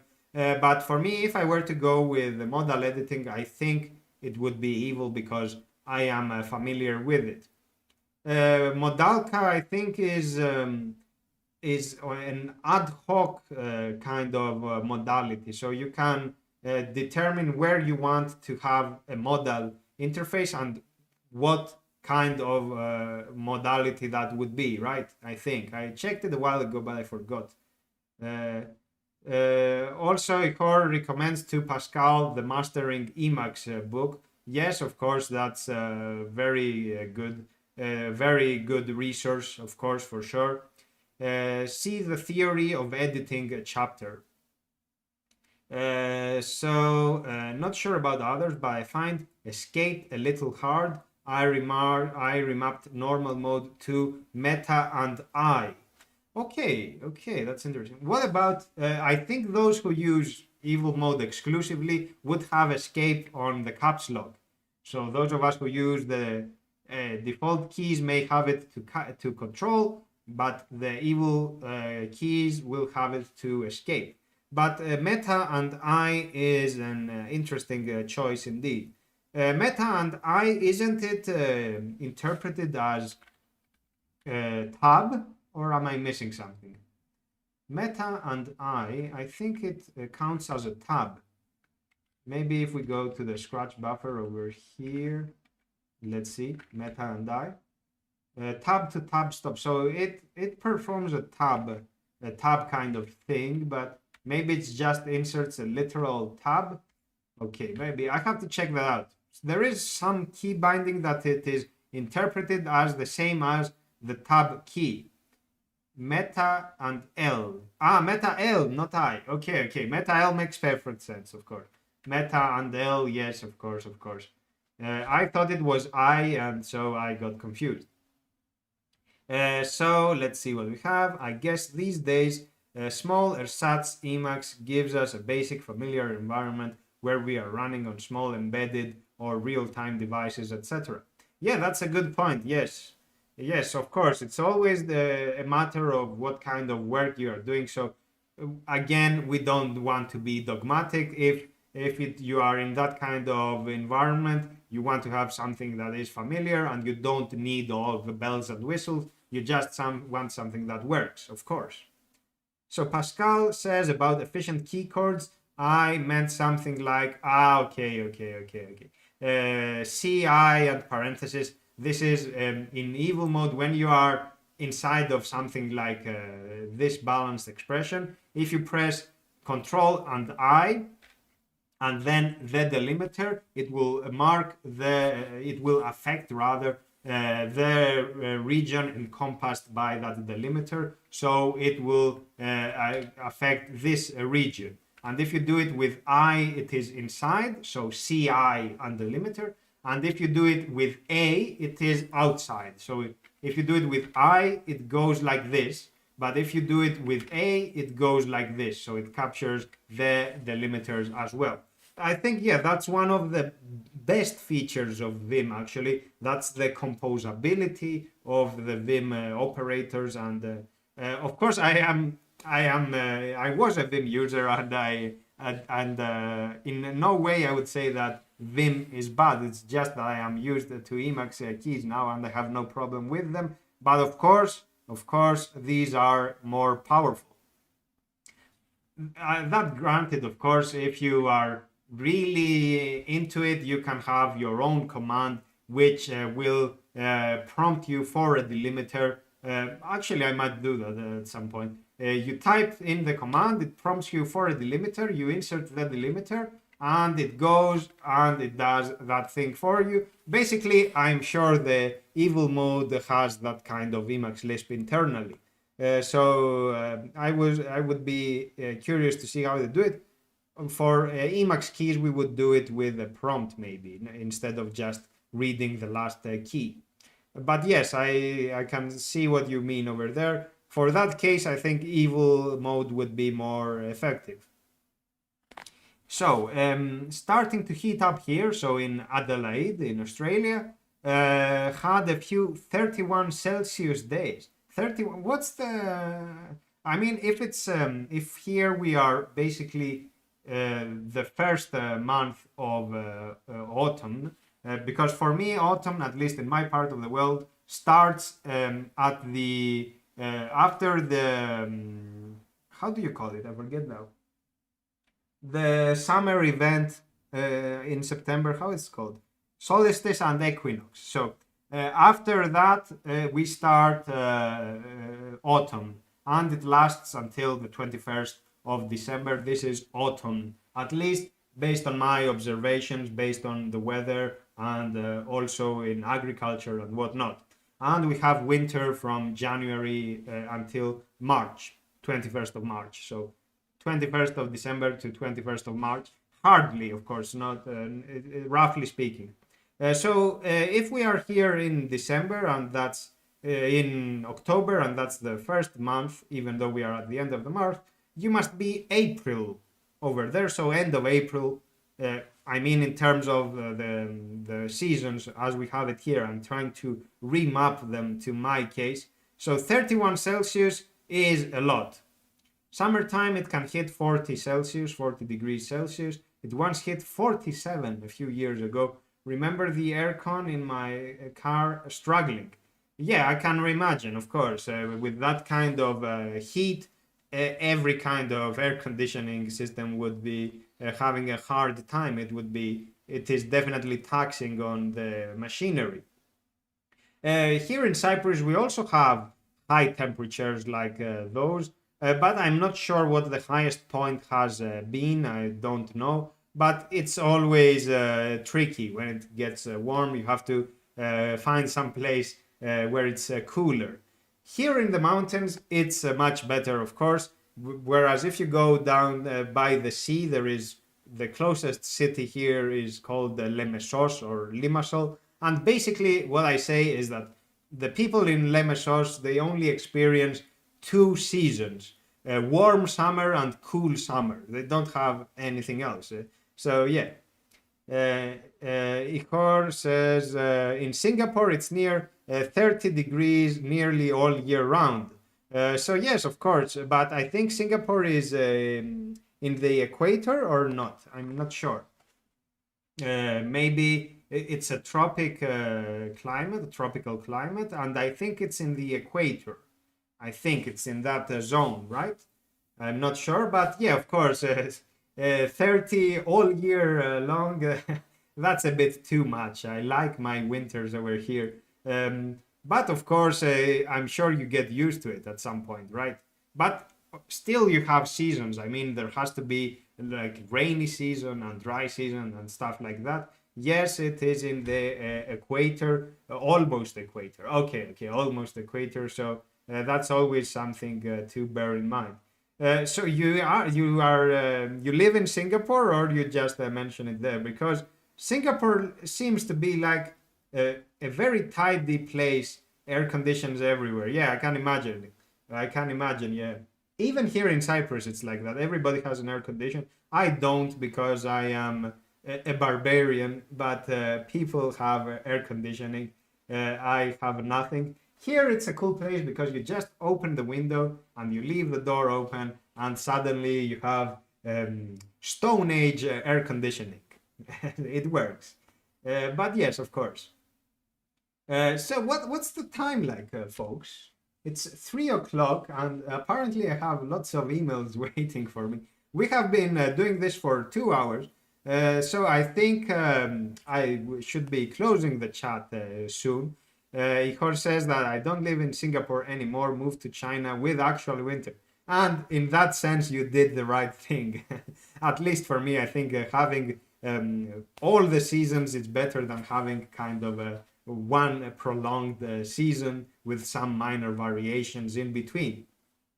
So I think if there is anything else to discuss, I think we can close this live stream today. It was very interesting to share with you what I had prepared today, and also to talk about everything we covered in this live chat. There are some minor corrections I want to make to this text, and I will update my website so that you can find it there. As I said, it is already there, but it has typos that I noticed while I was reading it. So if there is anything else we can talk about, we can cover that. Otherwise, I am closing this. I give you 1 minute because there is always some latency. So I'll give you 1 more minute to see how it goes. And we will see each other again at EmacsConf 2021. I will be, let me cover this, the final point. I have, let's go to my website because I mentioned it there, EmacsConf, we have EmacsConf. So here it is. I have my talk at EmacsConf, and also the schedule has been announced. You can find the official website. And basically, I will be talking about how Emacs made me appreciate software freedom. So I have here the abstract, and I'm looking forward to it. I have to prepare it this week, actually. So hopefully it will be an interesting talk. I was reluctant. I didn't want to do this presentation, and I explained the backstory here. I didn't want to do it, but then somebody who is knowledgeable of EmacsConf, let's not name names because I haven't gotten permission to disclose the information. So someone contacted me and said, "Are you interested in delivering a presentation?" And I explained why I was not interested, not eager to do it. But basically, after some convincing, I am doing a presentation at EmacsConf 2021. And my presentation will be, I think, the last one on the 27th of November. But maybe I will post again about it as we approach that deadline. So Michael says, thank you, Prot, from the Netherlands. Hello from Cyprus. You are welcome, Michael. And Ivan says, have a nice weekend, eagerly waiting for the next one. Yes, thank you. I'm not sure when the next live stream will be. I wish I could do this more often, but it's difficult to find the time where it's kind of quiet. And I also have the free time to do it. But let's say sometime next month. Hopefully I can do one per month. We'll definitely need to binge watch all of the Emacs Conf videos. I will do the same, but of course there are lots of them, so we have to reserve some time on the agenda for them. So with that, I think I am closing today's live stream, folks. Thank you very much for your attention and for participating here and for being here. And I will see you again. League of Trust, thank you. You are welcome. I will see you again in the next live stream or maybe the next video. Sometimes I do videos which are not live streams, like the one I did the other day about the new package I published. But we will see how it goes. So thank you, Bill. Be well, everyone, says Bill. I agree with that. Take care, everyone. Thank you. Goodbye. So I am closing this thing for good.